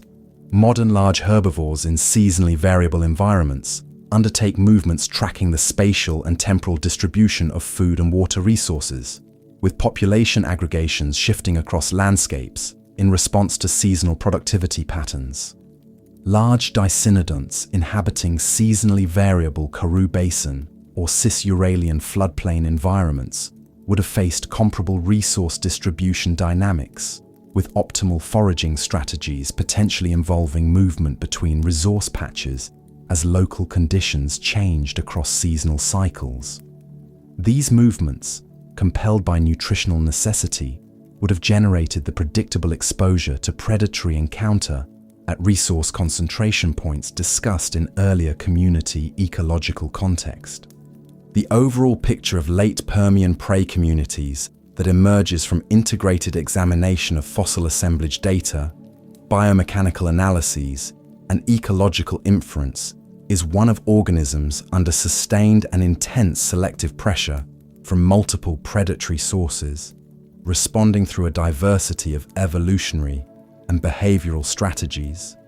Large body size, passive armor, semi-aquatic refugia use, potential social aggregation, microhabitat concealment, that collectively maintained prey populations across millions of years, despite predation pressures substantially exceeding those documented from most other intervals of terrestrial ecological history.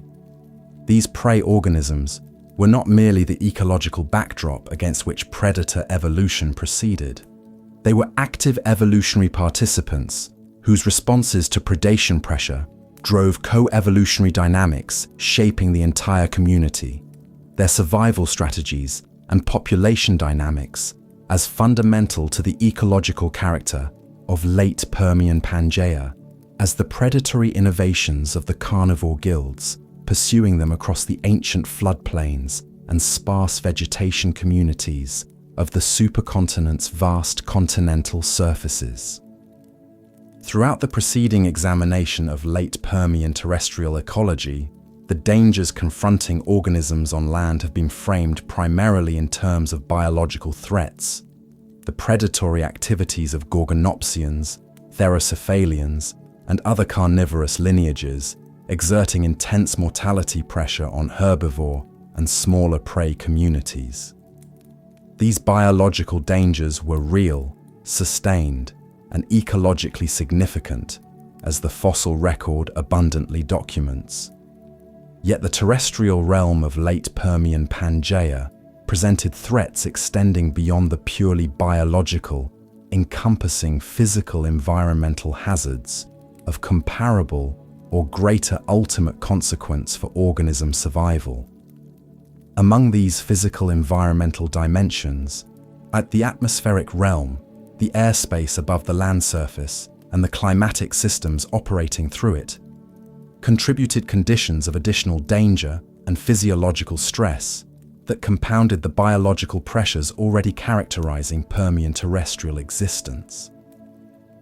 The skies above Permian Pangaea offered not refuge from the dangers of the land surface, but additional dimensions of environmental hazard operating across scales from the immediate physiological to the geologically prolonged.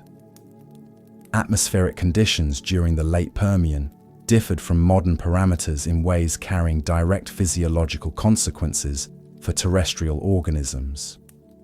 Oxygen concentration in the Permian atmosphere, as reconstructed from geochemical models incorporating carbon and sulfur cycle dynamics preserved in sedimentary geochemical records, is estimated to have been somewhat lower than present atmospheric oxygen levels during portions of the late Permian. Modern atmospheric oxygen concentration is approximately 21% by volume. Geochemical models for the late Permian suggest oxygen levels potentially in the range of 16 to 18% during certain intervals, though precise quantification of ancient atmospheric composition carries inherent uncertainty, and different modeling approaches yield somewhat different estimates. Even modest reductions in atmospheric oxygen concentration relative to modern levels carry physiological implications for aerobic organisms, particularly those undertaking energetically demanding activities such as sustained locomotion, thermoregulation, or tissue repair following injury. For large-bodied terrestrial vertebrates engaged in the energetically costly activities of predator avoidance, foraging across extensive landscapes, or active pursuit of prey, reduced atmospheric oxygen availability would have imposed physiological constraints on aerobic metabolic performance.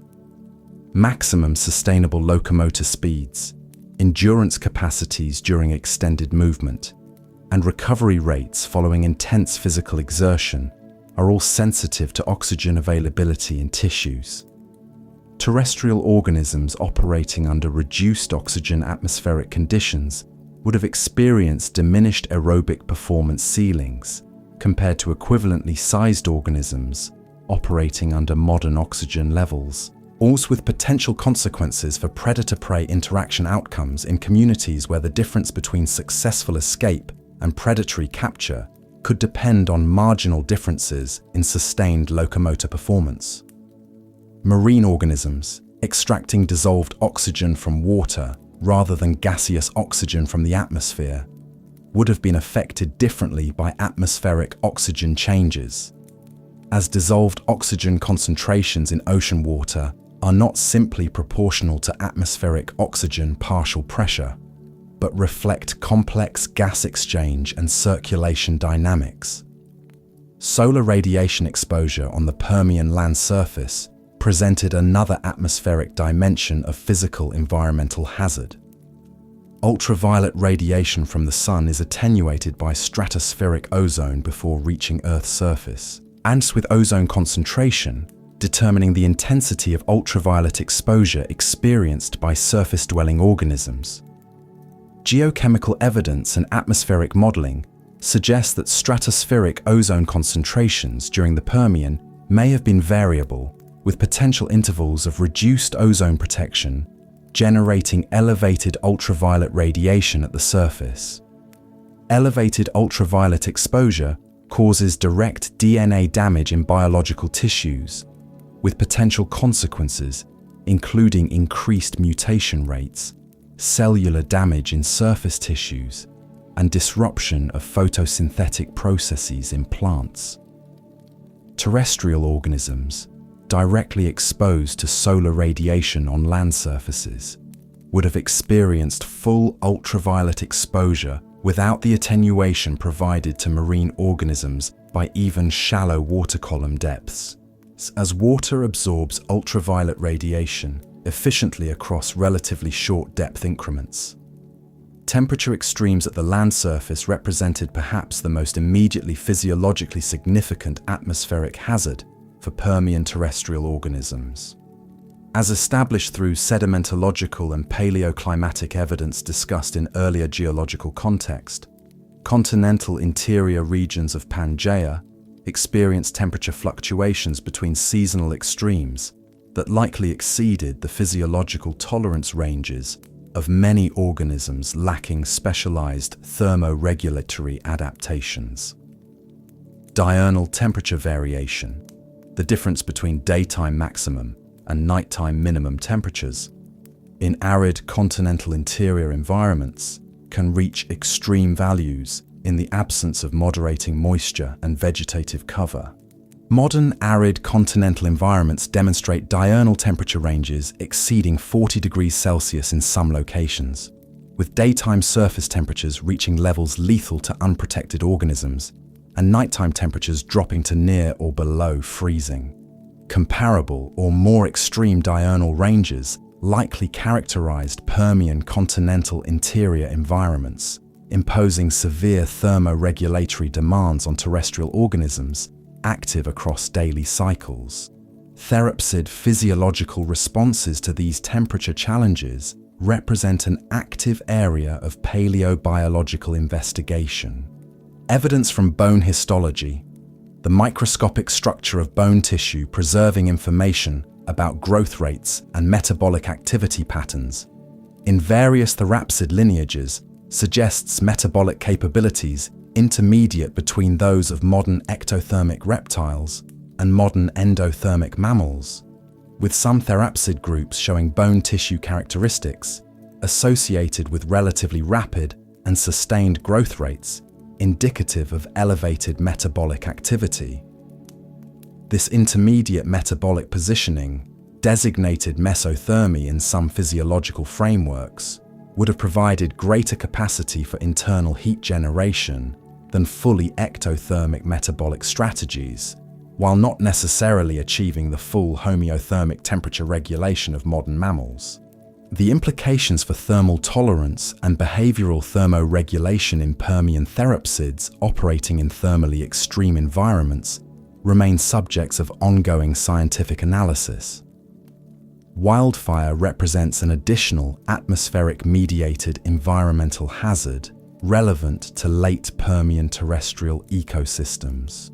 Combustion of vegetation requires sufficient atmospheric oxygen to sustain burning, and the oxygen concentrations estimated for the Permian atmosphere, while potentially somewhat reduced from modern levels, were sufficient to support wildfire ignition and spread across vegetated landscapes.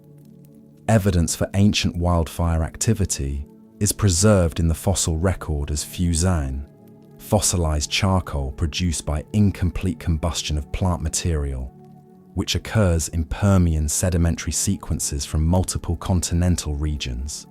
The distribution and frequency of fusion occurrences in Permian deposits indicates that wildfire was a recurring ecological disturbance in Permian terrestrial environments, with potential consequences for vegetation community composition, habitat availability, and the spatial distribution of resources across landscapes.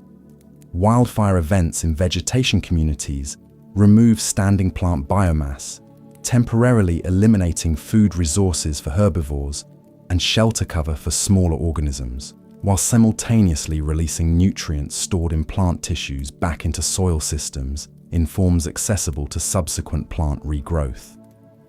The aftermath of wildfire creates a mosaic of burned and unburned landscape patches, with resource distributions and habitat structural characteristics differing substantially between recently burned areas and adjacent undisturbed vegetation. Large herbivores may be compelled to concentrate in remaining unburned areas following fire events, increasing local population densities and resource competition, while simultaneously concentrating prey availability for predators monitoring unburned vegetation refugia. This post-fire ecological dynamic would have generated episodic intensification of both herbivore resource competition and predator-prey encounter rates in affected landscapes. Atmospheric dust loading in Permian continental interior environments, driven by wind erosion of sparsely vegetated surfaces, would have created periodic visibility reduction conditions affecting both predator detection capabilities and prey vigilance effectiveness. Modern dust storm events in arid environments generate visibility reductions sufficient to effectively blind navigating animals, creating conditions in which spatial orientation, social cohesion in gregarious species, and predator detection through visual surveillance are simultaneously compromised. Aeolian sedimentary structures abundant in Permian interior deposits demonstrate sustained wind transport of fine sediment across extensive areas, indicating atmospheric conditions conducive to dust storm generation across much of Pangaea's interior. Organisms caught in dust storm conditions on open Permian landscapes would have faced navigational challenges, respiratory stress from particulate inhalation, and reduced predator detection capabilities simultaneously. Aerial fauna of the late Permian was limited in diversity and ecological prominence compared to the flying vertebrate radiations that would characterize subsequent geological intervals. True powered flight had not yet evolved in vertebrates during the Permian period. The earliest flying vertebrates, represented by pterosaurs among reptiles, would not appear until the Triassic.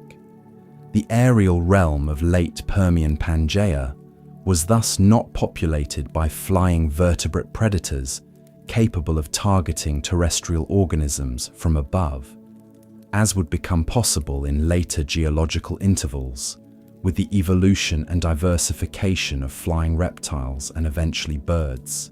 This absence of aerial vertebrate predators represents one dimension in which late Permian terrestrial organisms faced a somewhat less complete predatory threat environment than their successors in subsequent geological periods.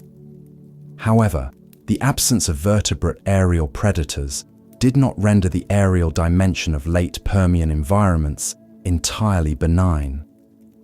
Large flying insects, whose maximum body sizes during the Carboniferous had reached remarkable dimensions, facilitated by elevated atmospheric oxygen concentrations of that earlier period, had undergone size reduction by the Permian as oxygen levels declined from Carboniferous peaks, but flying insect diversity remained substantial.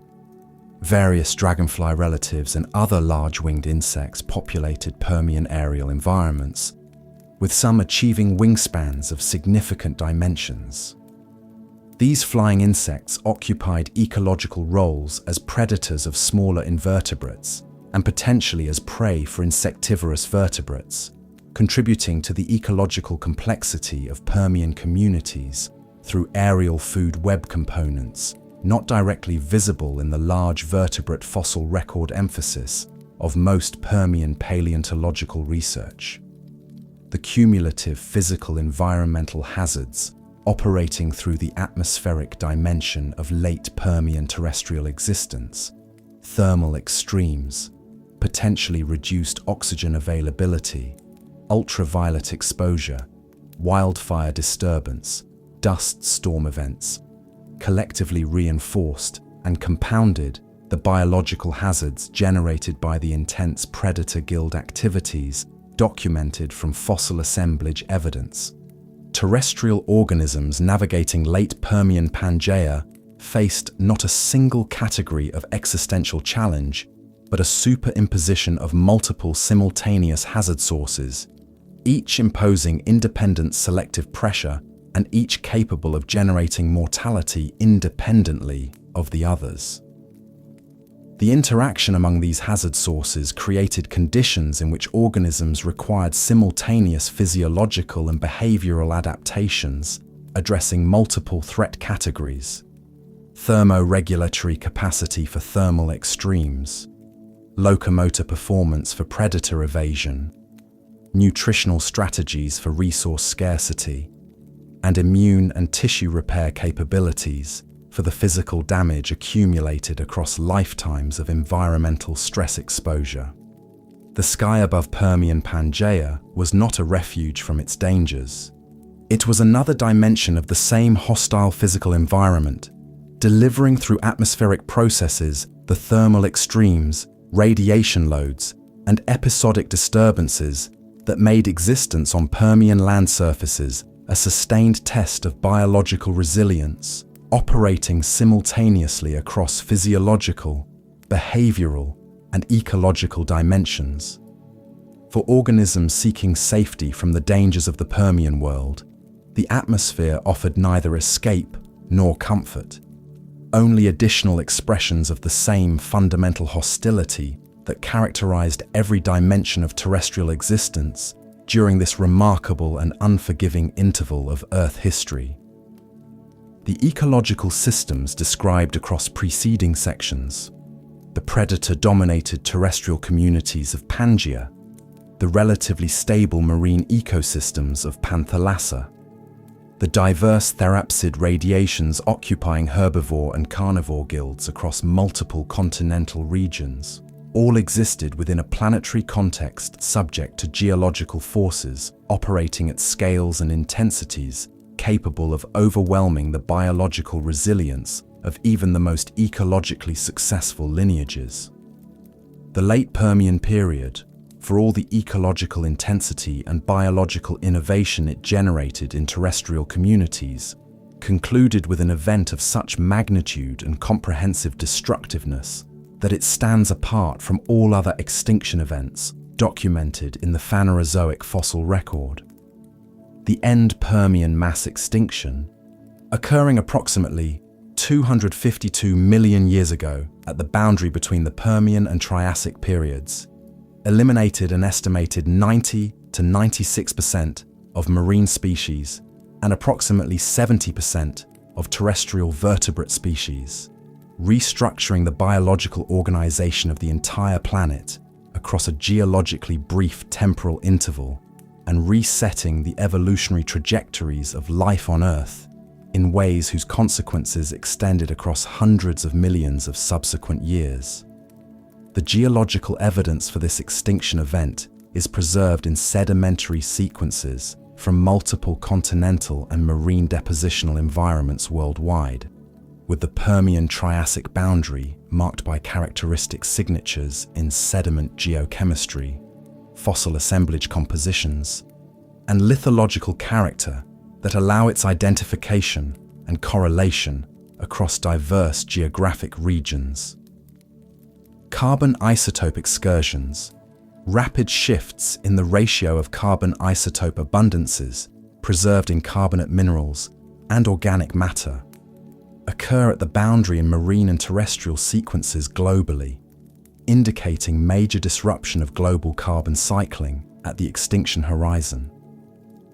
These isotopic signatures, combined with evidence for ocean acidification, marine anoxia expansion, and rapid atmospheric composition changes, point toward perturbation of Earth's biogeochemical systems at a scale and rate exceeding the regulatory capacities of normal biogeochemical cycling processes. The primary driver of the end Permian extinction is identified in current scientific consensus as the emplacement of the Siberian Traps Large Igneous Province, an enormous volcanic system covering an area of approximately 2 million square kilometers in what is now Siberia, through a prolonged episode of flood basalt volcanism occurring across a temporal interval estimated at approximately 1 million years, with peak eruption intensity potentially concentrated in shorter sub-intervals within this broader eruptive period. Large igneous province volcanism of this scale releases massive quantities of volcanic gases into the atmosphere, including carbon dioxide, sulfur dioxide, and methane from thermogenic sources as volcanic intrusions contacted organic-rich sedimentary sequences during magma emplacement. The cumulative gas release associated with Siberian Traps volcanism has been estimated through geochemical modeling constrained by isotopic and sedimentary evidence at quantities sufficient to drive the observed geochemical perturbations documented at the Permian-Triassic boundary. Carbon dioxide release from volcanic sources at the scale associated with Siberian Traps emplacement drives atmospheric warming through enhanced greenhouse effect, with cascading consequences for climate systems ocean circulation and ecosystem functioning. Paleoclimate reconstructions for the Permian-Triassic boundary interval indicate rapid temperature increases of several degrees Celsius across geologically brief timescales, with some proxy records suggesting warming of 5 degrees or more in equatorial surface temperatures above already elevated late Permian baseline conditions. This rapid warming would have pushed equatorial and mid-latitude terrestrial environments beyond the physiological tolerance ranges of many organisms adapted to late Permian temperature regimes, generating thermal stress mortality independent of the other extinction mechanisms simultaneously operating. Ocean warming, associated with the same greenhouse forcing, reduced the solubility of oxygen in seawater. Warmer water holds less dissolved gas than cooler water, while simultaneously increasing metabolic oxygen demand in marine organisms experiencing elevated temperatures. This combination of reduced oxygen supply and increased demand contributed to expansion of marine anoxic zones, with oxygen-depleted water masses spreading from deeper ocean basins into shallower environments, previously supporting diverse aerobic communities. Geochemical proxies for ocean redox conditions, including trace metal abundances and sulfur isotope ratios in marine sedimentary sequences, document the expansion of anoxic and euxinic, hydrogen sulfide-bearing, conditions across multiple ocean basins during the extinction interval. Marine organisms dependent on oxygenated water for aerobic respiration faced lethal conditions as anoxic water masses expanded into previously habitable environments. Ocean acidification represents an additional marine extinction mechanism associated with volcanic carbon dioxide release. Carbon dioxide dissolving in seawater forms carbonic acid, but reducing ocean pH and decreasing carbonate ion concentrations in the water column. Reduced carbonate saturation impairs the ability of calcifying organisms, those secreting calcium carbonate shells, tests, or skeletal structures, to precipitate and maintain their mineralized hard parts, with potential consequences ranging from reduced calcification rates to dissolution of existing carbonate structures. The extensive Permian marine communities dependent on carbonate skeletal secretion, brachiopods, echinoderms, corals, fusulinid foraminifera, reef-building sponges, and bryozoans, faced physiological challenges directly related to the ocean chemistry changes associated with carbon dioxide input from volcanic sources. The catastrophic decline of these calcifying groups at the Permian-Triassic boundary, undocumented in marine fossil assemblages worldwide, is consistent with ocean acidification as a significant contributing extinction mechanism. Sulfur dioxide release from Siberian Traps volcanism contributed additional atmospheric perturbations with both immediate and prolonged consequences. Sulfur dioxide reacts with atmospheric water vapor to form sulfate aerosols, which scatter incoming solar radiation and produce short-term cooling effects, countering the longer-term warming from carbon dioxide accumulation. Volcanic sulfate aerosol cooling can produce intervals of reduced surface temperatures and diminished photosynthetic light availability during periods of intense volcanic activity, with potential consequences for primary productivity in both terrestrial and marine ecosystems. The alternation between volcanic cooling episodes and longer-term greenhouse warming generated by accumulated carbon dioxide may have produced rapid temperature oscillations superimposed on the overall warming trend, with physiological stress from repeated temperature fluctuations compounding the effects of sustained directional warming. Thermogenic methane release, generated as volcanic intrusions heated organic-rich coal and hydrocarbon deposits in the sedimentary sequences penetrated by Siberian Traps magmas. may have contributed additional greenhouse forcing beyond that from volcanic carbon dioxide alone. Methane is a more potent greenhouse gas than carbon dioxide on a per-molecule basis, though it persists in the atmosphere for shorter intervals before oxidizing to carbon dioxide. Episodes of thermogenic methane release associated with magmatic heating of organic sedimentary sequences could have produced rapid greenhouse forcing pulses, contributing to the overall warming trajectory of the extinction interval. Isotopic evidence from carbon isotope records is consistent with multiple pulses of isotopically light carbon input to the atmosphere-ocean system during the extinction interval, a signature compatible with thermogenic methane or other light carbon source release. Terrestrial extinction patterns across the Permian-Triassic boundary reflect the convergence of multiple simultaneous stress factors on communities already operating under the ecological pressures characteristic of late Permian land environments. The Therocephalian-dominated communities of the Karoo Basin and Cis-Uralian region, whose ecological dynamics have been examined extensively across preceding sections, underwent catastrophic simplification across the boundary interval.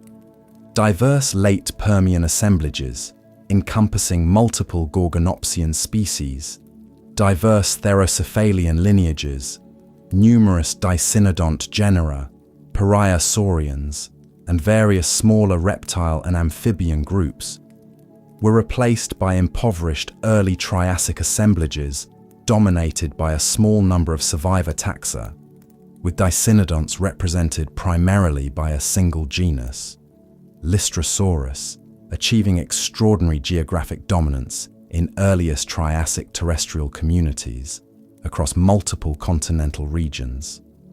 Lystrosaurus persistence through the extinction event has attracted considerable scientific attention as an example of differential survival during mass extinction.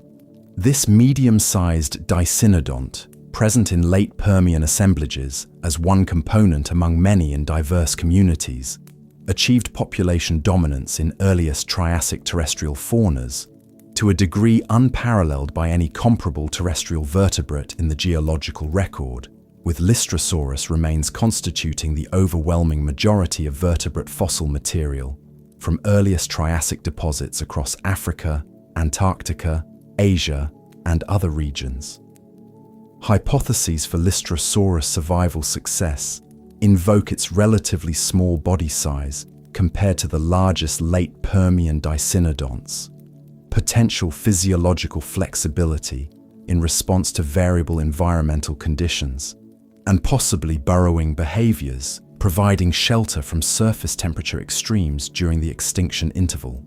No single explanation has achieved definitive scientific consensus, and the factors contributing to Lystrosaurus survival likely involved multiple interacting biological and ecological characteristics. Gorgonopsians disappeared entirely at the Permian-Triassic boundary, leaving no descendants and no direct ecological successors in earliest Triassic communities.